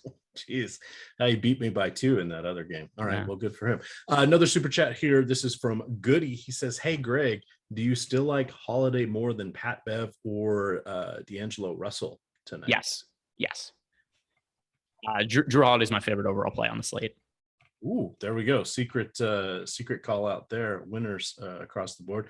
Emac thinks Super Chats is call waiting on a rotary phone. True story. We did have a rotary phone when I was a kid. It actually had a cord attached to it. Yeah, Emac had a rotary phone when he was 50. I don't know what we're talking about as a kid. It was when Emac was a kid, they were selling, it was telegrams and typewriters. This is before Edison, right? Absolutely. Give a thumbs up there. Say hello in chat if you guys are aware of what a party line is. And no, not the part. Even if I describe the party line where you guys would all call in and chat to other people calling in the party line, you have no idea what that one is either. But party lines, the way to go in small towns. Basically, they were shared phones. Your phone would ring slightly differently when it was going to your neighbor than if it was going to you. And then you could pick up and hear what they were talking about, and they could hear you breathing. It was a lot of fun, especially when we were kids. All right, let's a lot of people saying ageism it can be an issue. Careful now, I am in HR. All right, now we're going to wander. I don't think there's any more super chats. Let's wander over here to the forwards here. Greg, I was just getting that filter ready here. Bobby Portis standing out on the top. He is kind of the last man standing there. While the price has been going up, you mentioned he had, what was that? I think that was you saying the 50 fantasy points per 36 minutes. Here it is. So last season per 36 minutes, Chris Middleton, Giannis Antetokounmpo off the court for Milwaukee Bucks, 26.7% usage rate for Bobby Portis, and he scored 51.3 DraftKings points per 36 minutes. So he's going to be a key player. Grayson Allen has jumped up our rankings as well. We're seeing Kristaps Porzingis for DraftKings here. He's 6,600. Greg, a 20% ownership there. You've got Josh Giddey coming in at about 14%, and we get down to slow-mo. Kyle Anderson coming in at 43. He's a bit of a discount option. Josh Richardson should be getting minutes tonight. What do you have Josh Richardson for in this change? I'm going to see what Awesemo has if you don't have that handy. I'm pretty sure Josh Richardson's not in my player pool. I'm pretty positive of that. I don't have any exposure to Josh Richardson. Oops, why do I have him filtering on Milwaukee? So Josh Richardson's on Boston now. So maybe you're looking at it wrong. It's dyslexic moment. You're seeing Boston versus Milwaukee, and we'll save that conversation for another time. But yes, all right. Thank you. That threw me for a loop. My apologies there. So as we continue down, Pat Connaughton. Let's get back to some of the Milwaukee potential discount dandies. Any of those guys standing out for you now that we are out without Giannis, in addition to no Middleton, no Lopez? Not in a significant way. I have exposure to Grayson Allen. I have exposure to Pat Connaughton, but I mean, my real preferred options from the Milwaukee Bucks, and now we've seen an ownership update where the field is more in line with this. We've got Bobby Portis, 46% projected ownership, Jrue Holiday, 35.5. The 35.5 for Jrue Holiday is still egregiously low, in my opinion, but we're starting to see the field come around to those guys. The other guys on Milwaukee, though, really just flyer plays for me. I don't really have all that much interest in guys like who is it? Oh, you were asking me about Pat Connaughton. Pat Connaughton at 4,000. I have him in 5% of my lineups, so it's not like I can't play him, but I have less than the field. And the guy who I actually like the most in that price range is still Jeff Green. So Jeff Green last game started for the Denver Nuggets, and it went bad for a lot of the Denver chalk in that game. Pretty much all of them bombed, other than Will Barton. But still, we saw Jeff Green start. He played 28 minutes. He had a 22.9% usage rate. He just didn't make his shots and didn't do anything else other than shoot. But we've seen in the past, Jeff Green, not that he's some prolific fantasy player, but he is a guy who's capable of taking up some usage. He can rebound. We'll see some defensive stats from time to time. So I think that Jeff Green at 3,800 is the best low-cost option at forward, and I prefer him to the cheap Bucks guys. All right. FanDuel GPP. This is a super chat from Noah. First, he's got a trio and then a pairing. First pairing is Rubio or Josh Hart. Okay, so FanDuel GPP, yes. Ant, Levine, or DeMar. That's Rubio and Josh Hart. Oh, I'm sorry. I thought we were picking one of the first three and one of the second two. And I was trying to figure out who Ant was. Okay, so that's Anthony. Okay, so I just thought we were looking at the best overall points per dollar place. All right, so so my mistake. EMAC is right. I'm incorrect. So I will re-answer that question for Noah DeCumis. He was saying, so let's see, Ant, Levine, or DeMar. Which of those players do I have projected for the most fantasy points? I expect that it is. Well, it's funny. I have all of these guys projected within a half fantasy point of each other. So Levine, the highest, ever so slightly. And then I have Ricky Rubio a little bit ahead of Josh Hart. So Levine and Rubio. All right. Soul Dope 1, 2, 3, 4. I feel privileged. I get to read a Soul Dope super chat here. He's asking 2v2. We've got Porter Jr. and Mobley or Anthony Edwards and JaVale McGee. That is so Kevin Porter Jr., I assume, because Michael Porter Jr. There's only one left. Yeah. I'm not counting Otto. Sorry. Yeah. I think that is a safe guess. So that's going to be Anthony Edwards and JaVale McGee for me. McGee's been serviceable as the starting center for Phoenix in the absence of DeAndre Ayton. All right, we've got 19 minutes to go. Again, there's just one game locking at 7. The free content today was the Awesemo ownership rankings. Those were just updated along with the boom bust tool and everything else, Greg. So if you're looking to run everything through your spreadsheets, once again, we've got that. An Otto Porter revenge game. No, Otto Porter's revenge is against anytime he takes the court. It's a revenge game against medical science there. Kemba Walker or George Hill? Yikes. That's my answer on that one. That's still Kemba Walker for me. Let's see, Kemba Walker. So as much as Kemba has struggled this year, these are still guys that are in way different price ranges. Kemba Walker's 5,000. George Hill is 3,500 on DraftKings. On FanDuel, George Hill versus Kemba Walker. Walker is priced at 40. I guess they are pretty close on FanDuel, only a $300 price difference, but it's still Kemba Walker for me. I know there's extra usage, whatnot, going to George Hill without Giannis in the lineup, but that's still going to be Kemba Walker for me. I assume that there's more upside to be had in him. Let's see. Lander Shamit's available to play. DeAndre Ayton out. That should be no surprise there. Najee Marshall available to play, and Steven Adams likely to play. I didn't actually say those on air until just now. So we've got that to discuss. Kemba Walker back in. No, let's not worry about Kemba Walker. Taj Gibson is some names coming across. Bradley, what do you? Let's talk for a second about Chicago. That's going to be an interesting one later tonight. We of course know that there is no Vucevic in that. There's always a risk, as we saw both with Philadelphia and with Milwaukee, that once someone does test positive, these guys are in such close proximity to each other all the time between practices, traveling, and being in a closed environment. There's a chance, even with everybody vaccinated and following normal protocols, they are at risk of testing positive or actually contracting the coronavirus. So what do you want to do here? I think this bumps a little bit up for Alex Caruso. I don't know what I want to do with the pivot position. We're still waiting to see what's going on with Draymond Green. I suspect he's going to play tonight, and there's a chance that somebody else could be out, depending on how testing goes. What do you foresee from that game? There's some nice moving parts there at the end. You like to embrace some of these uncertainties. You've also got a Q tag on Poole in that same game as well. Yeah, so I actually think this is pretty simple in terms of value with Vucevic out. Either Tony Bradley or Alize Johnson is going to start and become a really good value play. I don't know which one it is, but they're both so cheap. It's not going to be that hard to maneuver lineups and just say like, hey, I've got Tony Bradley in right now just because he only has center eligibility and Alize Johnson's power forward and center eligibility. Both of them are in play. I'm going to prefer whichever one starts, and that's where I'm going to get more of the exposure to. Both Alize Johnson and Tony Bradley, they've shown to be pretty good fantasy producers when they're on the court. The reason I think it's going to be Tony Bradley is he actually has been ahead of Alize Johnson in the rotation for basically the entire year. There's been a bunch of games where Alize Johnson's been a DNP coach's decision, and Tony Bradley's played the backup center minutes. So with that in mind, my assumption is that Tony Bradley starts, and he's a really strong punt option for min price on DK.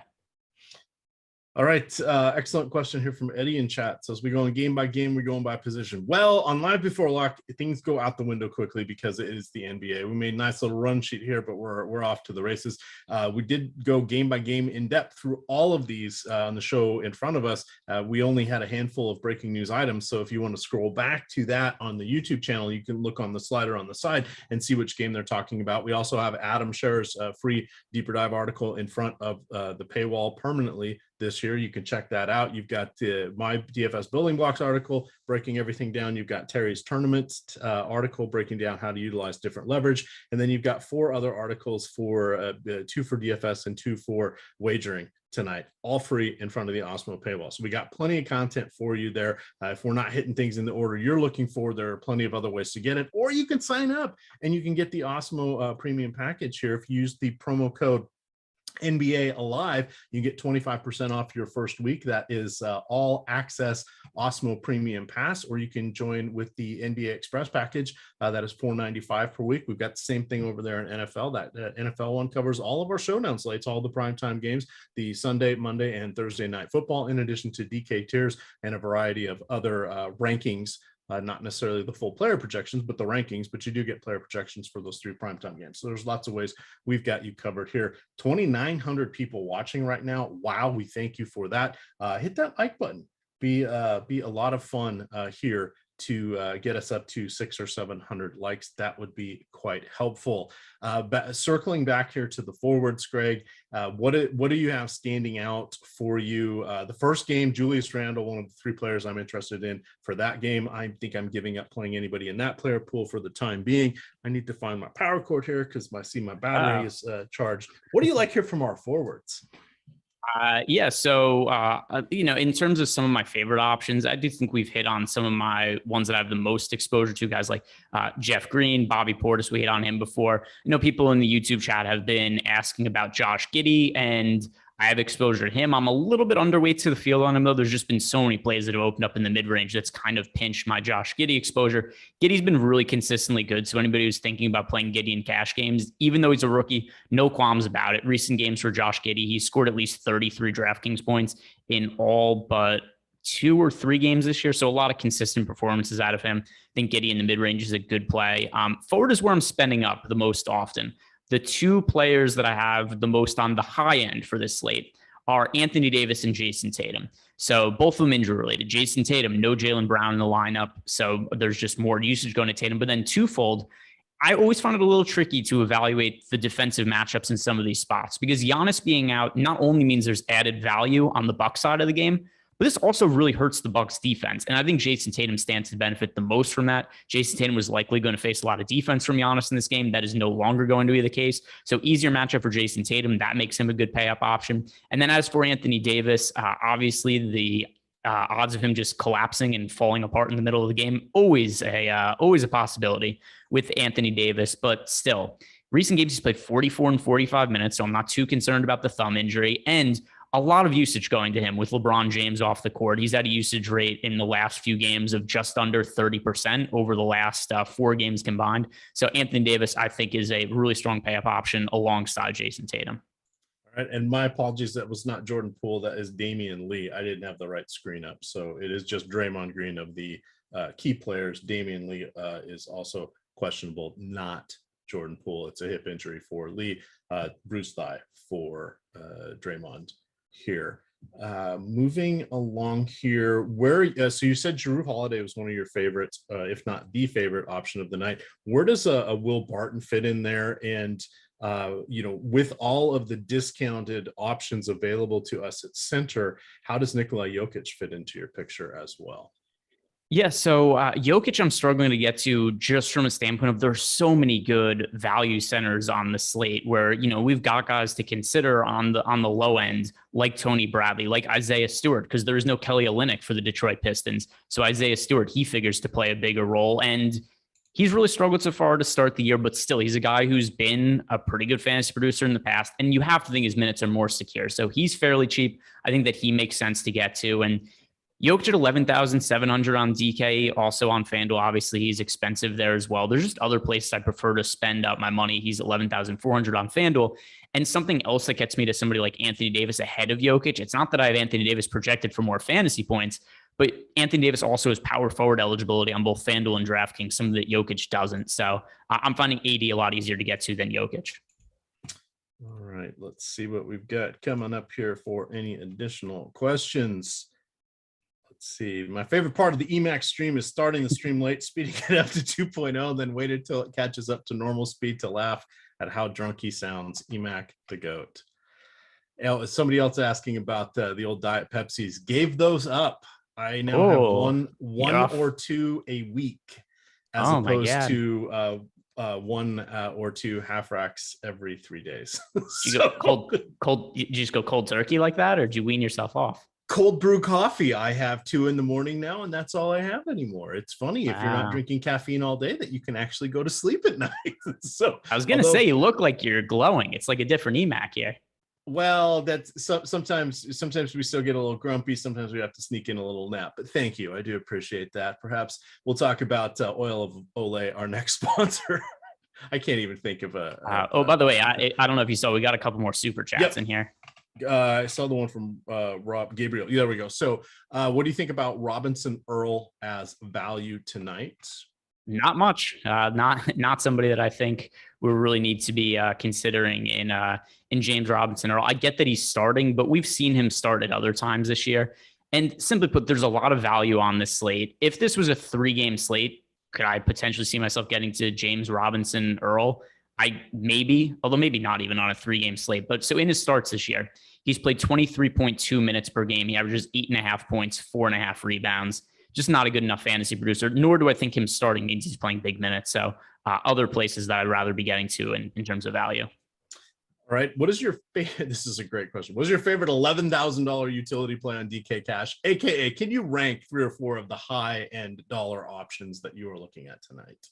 All right. So could you read what was the salary range again? 11,000 or higher. 11,000 or higher. Which is a weird way to ask it. So the only options at 11,000 or higher are, so we've got, there's Jokic, Curry, Westbrook, Durant, and Luka Doncic at 11,000 or higher. I personally don't have a lot of exposure to any of those guys on DK. If I had to pick one, it would be Russell Westbrook. Back-to-back games of scoring 60-plus fantasy points. His debut with the Lakers, or at least his first couple of weeks, went really, really poorly. But now LeBron's out, and maybe we're seeing Russell Westbrook get a little bit more comfortable in the Lakers uniform. Considering last game, I thought it was pretty clearly his best game of the season. There's no way the Lakers would have ended up winning that game against the Heat if it was not for Russell Westbrook. So back-to-back triple doubles for Russell Westbrook. Looks like he's starting to find his form a little bit. So if I had to pay up for one guy at that price range in cash games, it would be Westbrook. All right. Combined points, rebounds, and assists for Russell Westbrook over under 33, aka his birthday age, that which he has celebrating today. Let's see. I have him over that number by a good amount. All right. I just wanted to say it was his birthday one more time in a unique and different way. Sunflower throwing $2 our way. I like the avatar there. Nice little guy in the avatar. Garland and Rob Williams, or the not injured Jordan Poole and Triple J. DK Cash. Ooh, Triple J, DK Cash. Interesting. I don't think, number one, I really like Jaren Jackson Jr. as a young player. I feel he's been a little disappointed to this point. I wouldn't play him in cash games. This is a guy who go foul out in 15 minutes. So honestly, like, this is a lot of value. There is way too much volatility to play Jaren Jackson Jr. in cash games. All right. Hammer wants to know how Westy and I are the same age. Hey, we take good care of ourselves. I guess that's how it works. I wear a backpack a lot and attitude glasses. And once I had LASIK, I still had to wear the glasses, just for style purposes on that one. We talked a little bit about centers. We hit a little bit about your favorite plays at the top or your overall plays, shall we say. Any other value plays? We got 7 minutes to go here before the first game locks. We're going to stay on for another 30 minutes till 7:30. Yahoo's locking at 7:30. We'll continue talking all the breaking news. 2 games lock at 7:30 and then 4 lock at 8. What are your sort of mid-tier plays? Anything in that first game you're playing as well? I think the Knicks Hornets game is pretty crappy for DFS, in my opinion, for a couple of reasons. Number one, there's just not a lot of players that I think look like very appealing points per dollar options. But then number two, also, this is an 11-game slate. We've already had Giannis ruled out unexpectedly. I don't really want to get myself locked into exposure of guys that I think are mediocre plays. Honestly, where not only are there a lot of good options, there's probably going to be even better options that could potentially open up later. Like you said in the injury report before, and I think we should re-hit on this, some of the guys that are still listed as questionable, because something else too is Emac and I for the next 30 minutes. So after the slate locks, we're not going anywhere. We're sticking around for 30 minutes. We're going to be talking about Yahoo, who sponsors this show.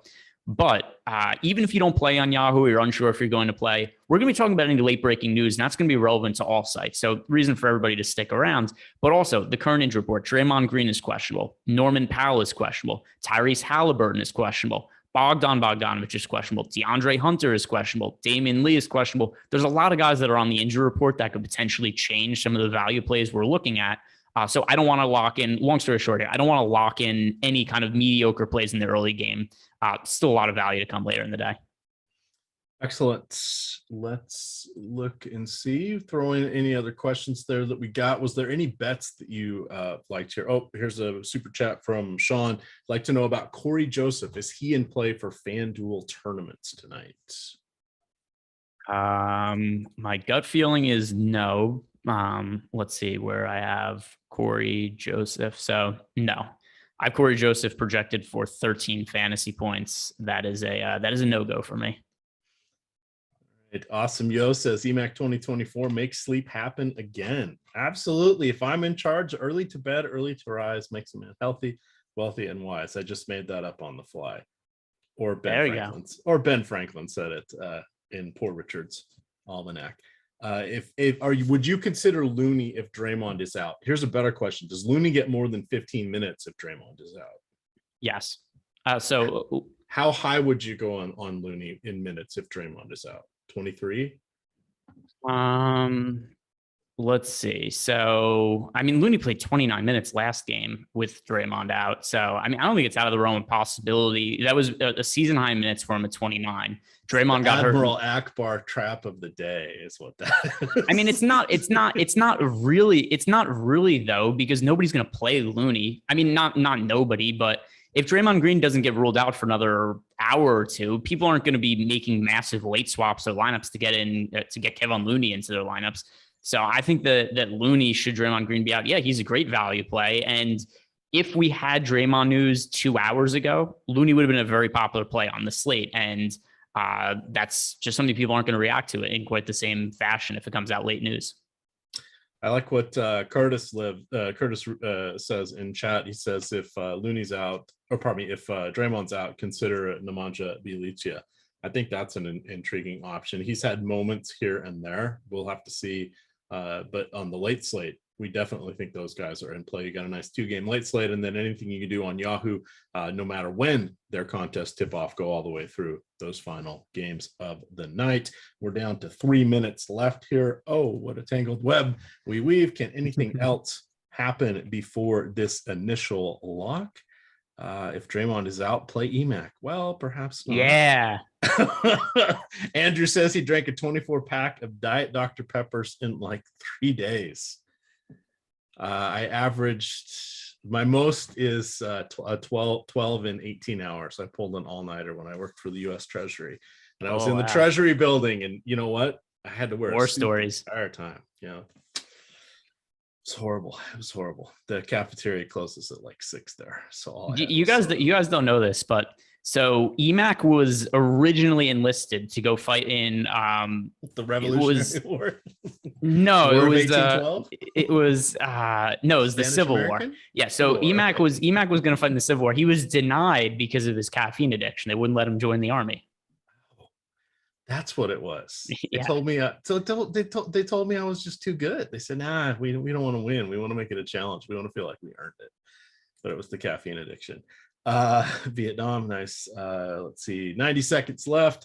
Greg, you're getting a guys. Wait, Greg has a joke. Greg always has a joke. Not everybody knows you doing a little ham and egg action there on the comedian circuit. The stand-up circuit, doing a lot of open mic work. I did say I wasn't just an open micer. I was doing stand-up comedy, and then we don't have that much time to get into it. There's only 90 seconds to walk, and we've got a super chat to answer here from Sean Raza, which I can answer in 5 seconds. Any relationship to Ben Raza, by the way? But is Doug McDermott a FanDuel GBE play? That is also a no for me. I have him projected for like 17 fantasy points, and he's 4,700 off the top of my head. So no go on Sean Raza. I mean, no go with Doug McDermott there, Sean. All right, Time Lord and Edwards or Zach and Jokic. Anthony Edwards time. Well, I'll read it to you. It's the most recent one there, and we're at lock for the main slate by the time they hear this. But we of course got the other 10 games haven't locked yet. Anthony Davis, Robert Williams, and Anthony Edwards, or Zach, Jokic, and Isaiah Stewart. Levine, Jokic, and Stewart. Okay. Different Breed has said that I am a different breed. There we go. That's good.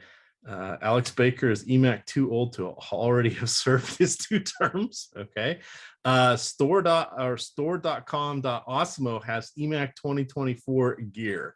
Sorry, it's not on the merch shelf yet, but go check it out. Greg, we have EMAC 2024 gear. I got to go check this out. Is it? I mean, if we do, I'm going to be wearing that on shows soon. We do. Oh goodness! So all you guys got to do, I'm going to put this link into chat. You just click on that. This is the greatest thing that's ever happened to me. You scroll down. We got some EMAC 2024 t-shirts. We got some EMAC 2024 mugs. This is a good time had by all here. I'm liking this. Those t-shirts definitely look soft and luxurious. Did you know that there was t-shirts of you? No, not yet. This is new to me. I said they could use my likeness. Okay. So you had some kind of inkling this was happening. I didn't know about this. This is going to become, can I get one for free? Do I have that kind of pull? I want an EMAC shirt. All right. Stickers so we can tag the streets. Well, we'll see. We'll see what happens. Who knows? I may end up getting more than me just voting for myself. Is that suit photoshopped? Come on. I'm just that good looking. Come on. I got a whole closet full of suits. Sold Up with another super chat. We're going to be on for another 25 minutes, everybody. We're going to lean over and start looking at those Yahoo contests. We will answer questions in chat. We, of course, will hit on the super chats. And if you have the Awesemo avatar, we will answer those questions as well, or I should say the premium Awesemo YouTube. It's just 10 cents a day. You get some goofy little Awesemo emojis and some other stuff. My wife was asking me, she goes, why are you paying Yahoo $2.99 a month? I'm like, so I can have an EMAC emoji that I can access. And she said, I just don't want to hear about it anymore. So there we go. So Soul Dope says Bradley versus McGee, and he's backing into this with he wants to have Draymond news flexibility. So Tony Bradley or JaVale McGee. It's Tony Bradley, because Tony Bradley to me is a solid play on this slate, really, regardless of what else happens with news. So Tony Bradley, and you get extra flexibility with them as well. But I mean, I just like playing Tony Bradley either way. Let's see. Another super chat here. Toe Drag Swag says, can you give us some thoughts on Isaiah Stewart for DK Cash? Yeah, we mentioned Isaiah Stewart kind of briefly before. He is one of my favorite value plays on the slate. And we have to look past some of his inconsistent production to start the year, because Kelly Olynyk's out today. And that opens up a whole lot of playing time in that Pistons front court that should solidify the playing time for Isaiah Stewart. And as long as he's on the court, I think he's going to produce somewhere around a fantasy point per minute. So one of my favorite points per dollar plays on the slate. All right. Ribbit says, with my EMAC mug and shirt, I will finally feel like I have a voice. There we go. Jordan Klein, if you're still watching, the motto, of course, is a pizza in every oven. That is a campaign promise that I will make sure comes to fruition if we get that working. All the value is at the bigs tonight. That's a good pivot point to start over looking at Yahoo. So Yahoo in general has the best point per dollar plays generally reside up and down their salary list with their centers. Now we can play two of them there. The hard part is their flexibility, their position flexibility, while they have point guard, shooting guard, guard, forward, small forward, power forward, center, and utility. It's not as flexible as you might think because it's not like you can just get somebody who's $100 more or $500 less or whatever. Everything's in a $200 salary cap there. So you've got to plan ahead when you're looking for your late swaps there. I like to hand build over on Yahoo. I like to make 3 or 4 lineups a night over there. Usually I'm making them for the 8 o'clock and later slates. As I mentioned, once their slates start or whenever they tip off, they go through the end of the night. So that's a lot of fun. It gives you a unique look at the player pool that not a lot of other sites are doing because most of them just chop everything into a 2 or a 3 game slate, but 2, it's a different proportional view of everything. And then the centers, you got to be careful there because like tonight, Jokic is a phenomenal play over there, but you're passing up on 4 or 5 guys that all have the potential for 25, maybe 28 Yahoo fantasy points with 3 points per block. They have that potential at the $10 or to $12 mark. So maybe you want 2 of those guys. It becomes a fun puzzle to look at there. But how do you handle with I mean, we have a little bit better chance on DK because of the multi-position eligibility and the utility spot. Yahoo, it's a little bit more flexible this year, not a ton, but a little bit more with their centers. How do you handle your decision points there? Because again, it usually seems like those guys have the most points. And then to wrap that up before I finally stop talking and let you actually give the analysis, those guys are closer to the basket. They get the rebounds, they get the chance for blocks. They have nicer baselines. It's harder for them to have massive games, or it's harder to predict, but those guys always seem to have good baselines and they can flirt with the double-double. Anybody that's going to play center and have 25 to 30 minutes on the court. How do you handle this challenge? Because it's to different degrees across the 3 different big sites.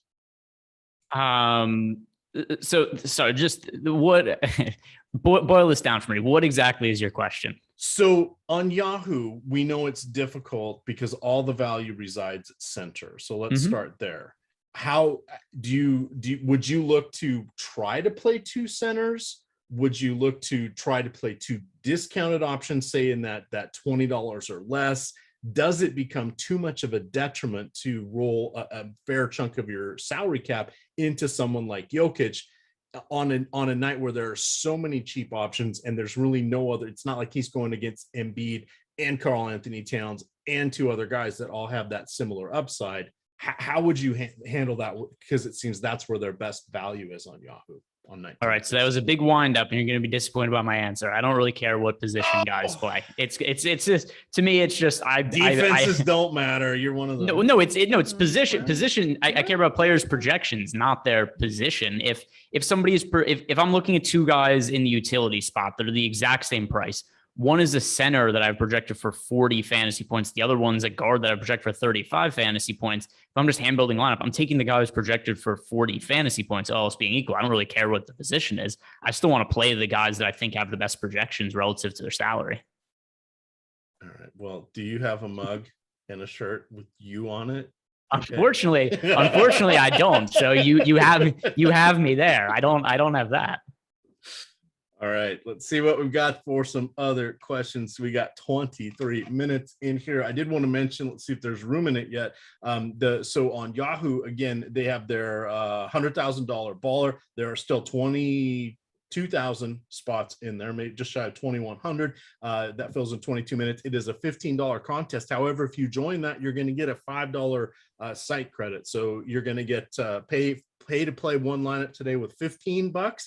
And get another $5 later, either later tonight or for tomorrow, that you can play. That'll be in the Yahoo Sports Rewards points, or you could save it for Sunday for NFL. Lots of good stuff there. They have their $1 million baller for NFL this weekend, $200,000 of overlay. So you are playing for a $1 million prize pool.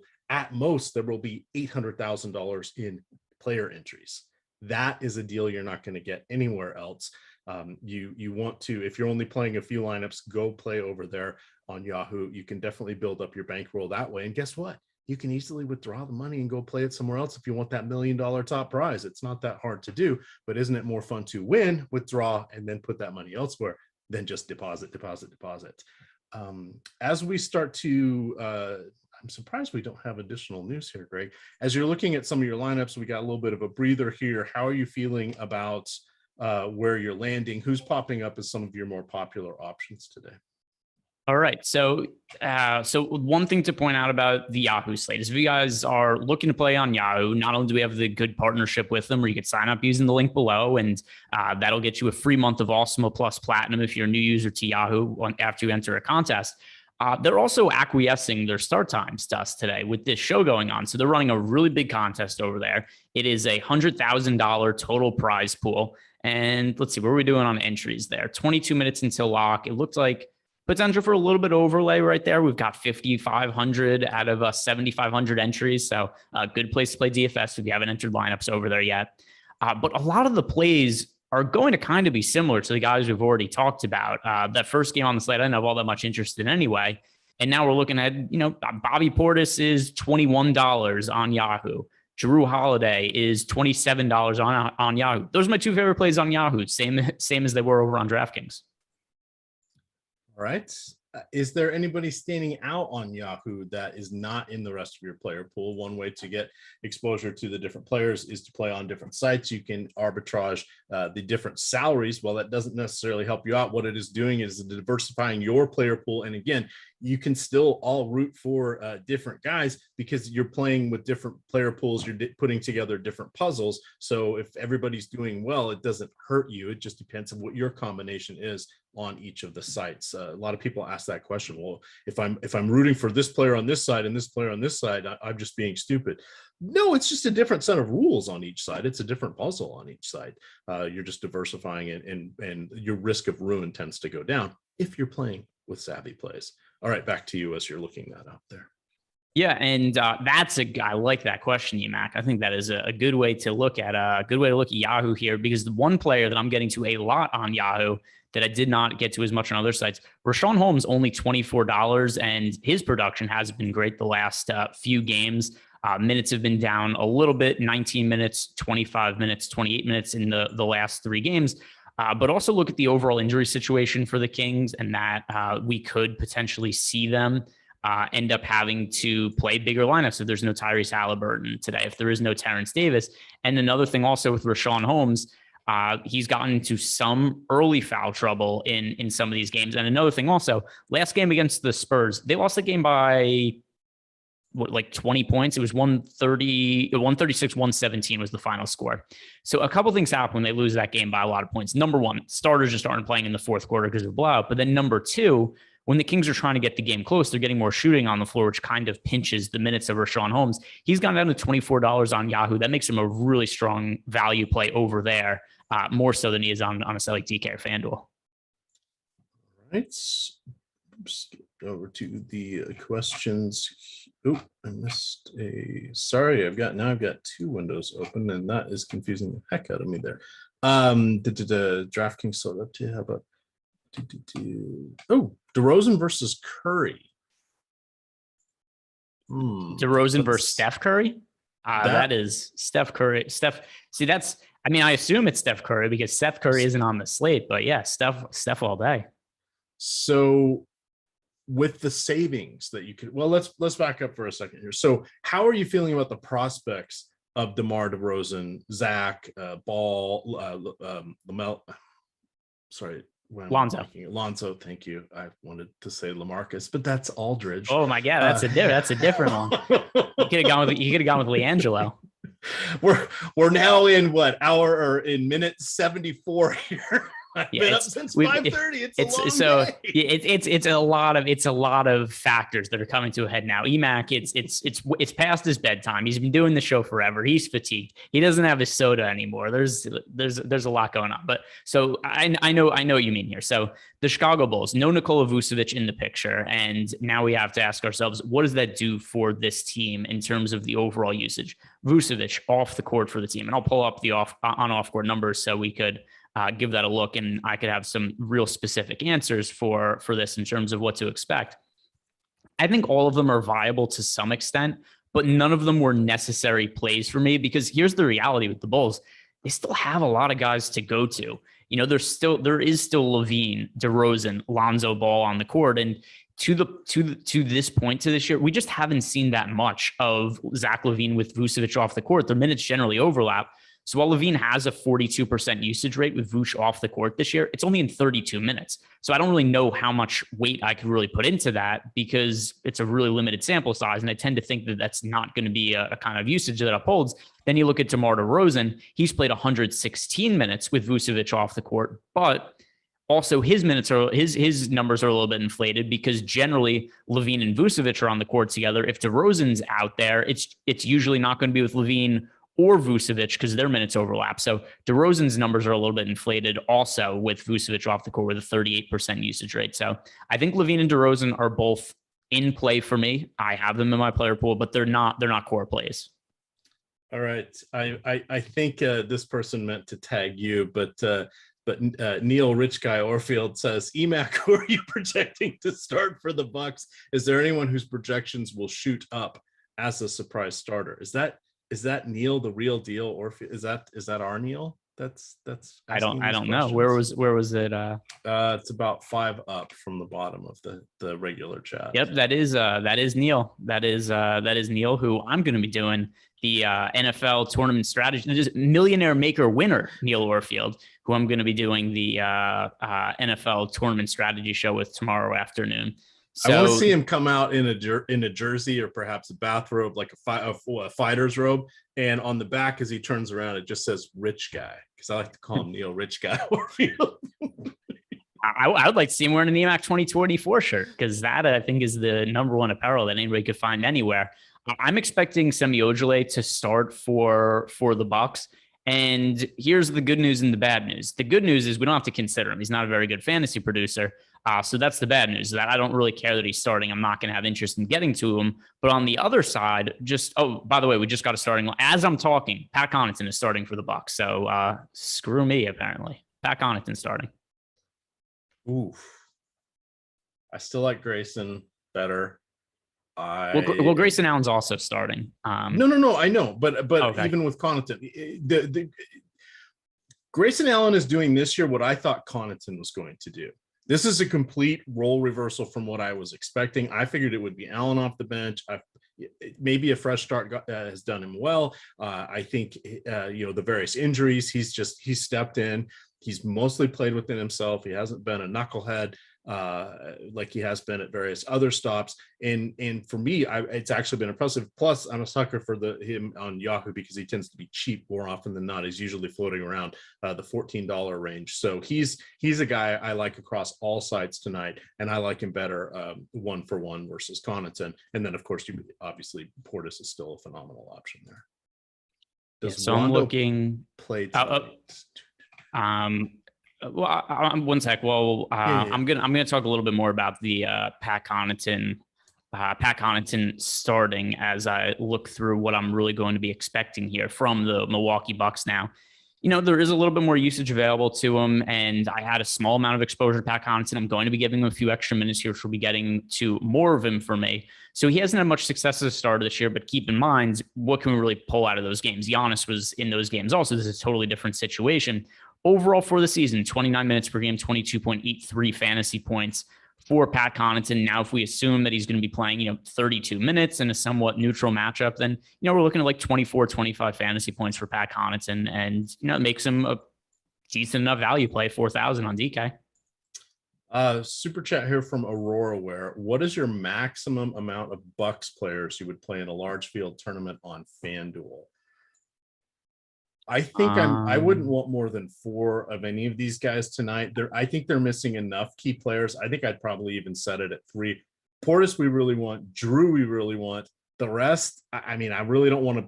I won't want to look up and see that I have 30% of George Hill. That's going to make me mad. I don't want to look up and see I have 25, 30% of Pat Connaughton. I'd be okay with Grayson Allen, but I really don't want anybody else other than those other 2 guys. Those 3, 2. Let's call it 2.5. players. It's not. This is to me is not like the same situation we saw with Philadelphia. Yeah, so I'm just looking at, because there is a team stacks tab on Fantasy Cruncher. I don't have any lineups with more than $3 on FanDuel, and it's not even a conscious effort. It's just that's what my projections get me to. Outside of, I think Jrue Holiday is a really good play. I think Bobby Portis is a really good play. I think other guys are viable options, but not anything that's so strong that I'm just loading up on Bucks and lineups. So 3 is the most I have anywhere. All right. Friend of the show, Stephen Leibowitz asks, do we have, is there a factor or a multiplier you look at on Yahoo for basketball? Sort of how it's 6x plus 10 on FanDuel, 5x or 5.5x plus 10 on DK. I don't build enough lineups to worry about it too much. I'm usually, because I do the hand building and I only make, 3 to 4 lineups. I haven't particularly worried about it. The $10 and $12 players can really skew things because some nights they'll just be players there, or especially at the beginning of the season where they're not just mispriced. Well, I guess they're mispriced, but they just go overlooked.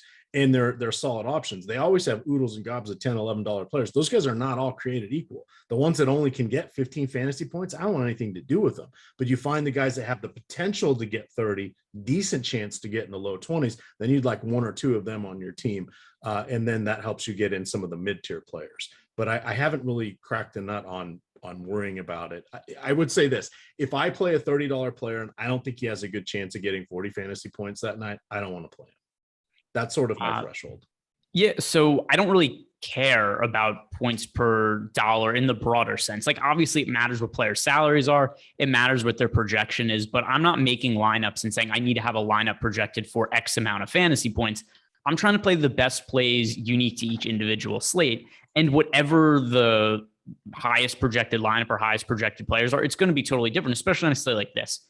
Giannis Antetokounmpo was ruled out 5 minutes before, like, as we were starting the show. That massively changes the slate, not only from a standpoint of which guys we're looking at, but now we have really strong value plays in guys like Jrue Holiday and Bobby Portis that are now just going to raise the overall expected cash lines of tournaments, because I think they're going to be really good fantasy plays that a lot of people are going to roster. So just play whoever you think the best guys are. It doesn't really matter what the points per dollars for the individual plays. Does that follow you, Mac? Did I explain that properly? I really think it does. And the whatever X value, or my player 10X or whatever, it's an easy way of talking about things. This is a remnant from a long time ago in the early days of DFS, when there weren't widely available projections for everybody. So you were trying to go off averages and feel, and oh my God, there's 190 point game total in this game, because games were way slower and different back then. And you started trying to we were still trying to solve that part of the puzzle. That's been long solved. It's just easy to say I 5X, I 6X, I 10X, right? Those are just numbers that are now as part of the lexicon. I don't think they're driving points. And a lot of times, and this is just to back up like what Greg and Adam and Eric are saying, I don't care. It's going to be different every slate. It really is. Is it a 4-gamer? Is it a 3-gamer? Are there a whole bunch of people sick or out? Are they resting? Are they doing whatever? In basketball these days, has just become this crazy thing where I think it's very hard to set a whatever X of these things. So when you have the Fantasy Cruncher or the other optimizers, run them unencumbered, run it without any restrictions, kind of see what the top 10 or so lineups are, run 100 of them, see how many they can get to, set everybody at 90%. That's kind of where your GPP 10 percentile finishes are going to be, right? Because these are built off median outcomes. You're going to have to get better to win a contest, but those are the median outcomes. Now you need everybody to hit on your lineup, but that's a good bench line to say that if I can't even get this on the median projections, I probably don't want to be playing more than 1 or 2 of those kind of guys in this lineup. And then you're doing it to weigh the differentiation. And this is where Adam and these guys like to say, yeah, it can be different in a chalky lineup without being stupid. And especially in basketball, all it takes is just 1 or 2 guys that are different. They get even 5-6 more points than anybody else at those positions or at those dollar amounts. And all of a sudden you're moving up 3 or 4% of the field if you're in the top 10 there, just on a handful of points. Basketball's crazy these days with the top heavy tournaments. So 8 minutes left there. Sorry, that was more of a strategy type question there, but I wanted to throw that out there. But Yahoo still has room in their contest. Looks like they have about 1,500 spots left. We got 8 minutes to go. I'm going to upload my DK lineups here. Mr. Ehrenberg, what else do you got for us? Just in general, just open up the floor, whatever I want to talk about. So I'll go back over to Yahoo and I'll look at some of the lineups I've built. And you know what? I'm actually going to get back to something you had asked me before, Emac, which is which players on Yahoo do I have in the build that I've made that I wasn't getting to necessarily on FanDuel or DraftKings. And before I talk about Rashawn Holmes only being $24 on Yahoo, here's somebody else that on Yahoo is fitting into lineups for me fairly easily that I didn't have as much interest in on other sites. And that's SGA, Shai Gilgeous-Alexander. He is only $33 on Yahoo. Really consistent performances from this year. He scored at least 40 fantasy points in 4 consecutive games.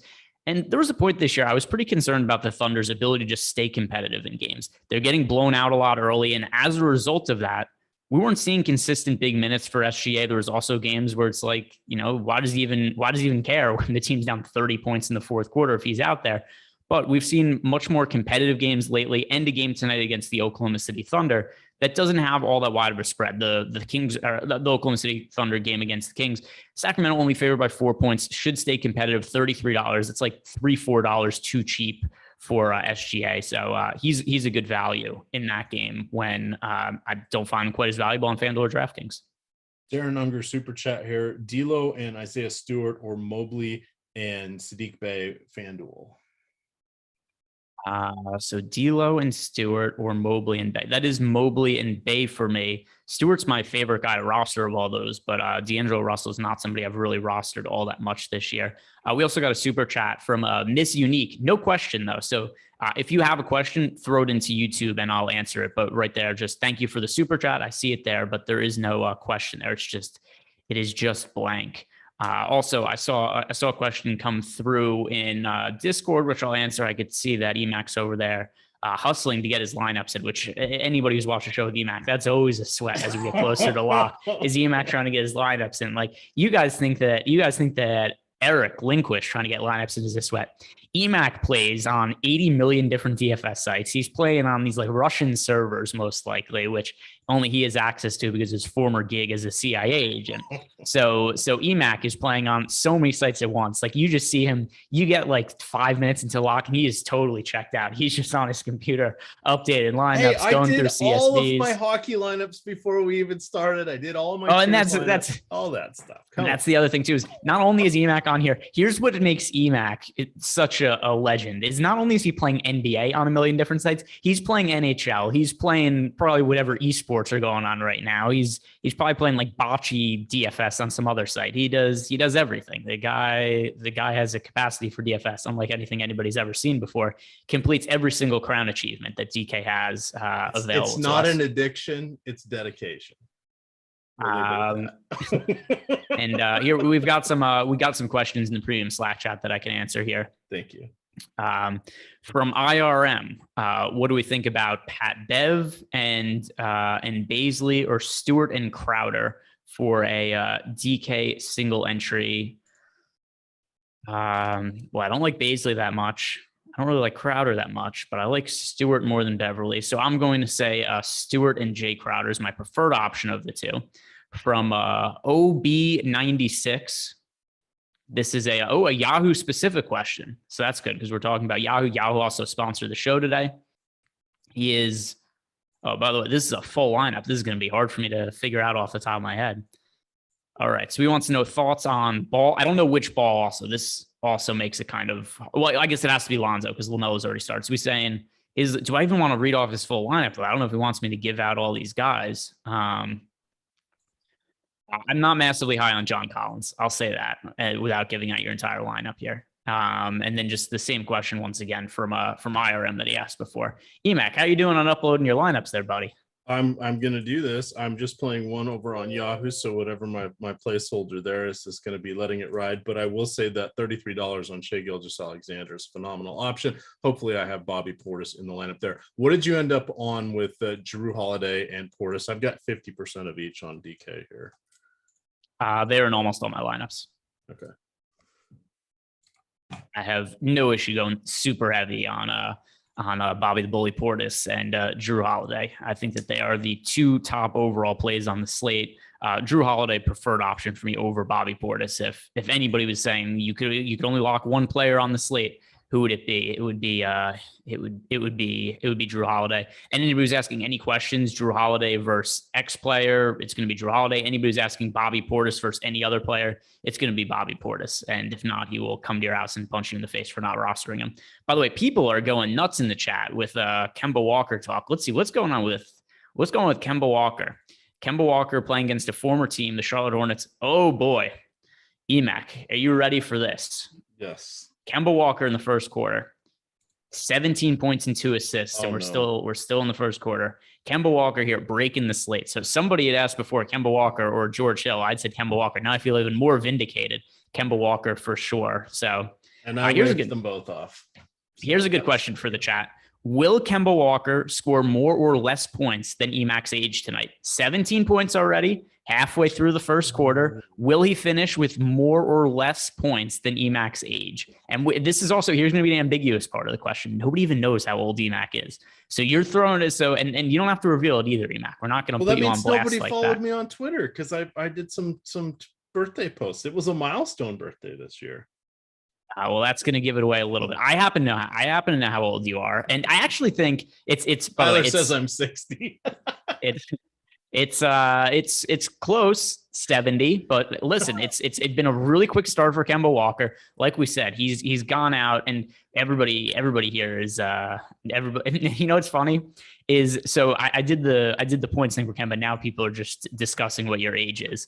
By the way, somebody 21. Tyler saying 69.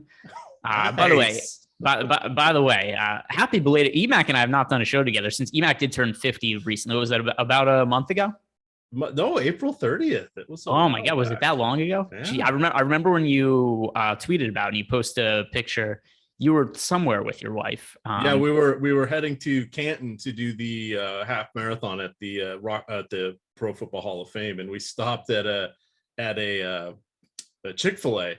And of course, we all have our masks on, and we're all wearing these shirts. And we kind of forgot we're wearing them. And I had one that said something about Flock, I'm 50, and it was a big pink flamingo on it that my wife made because she's into all those sorts of things.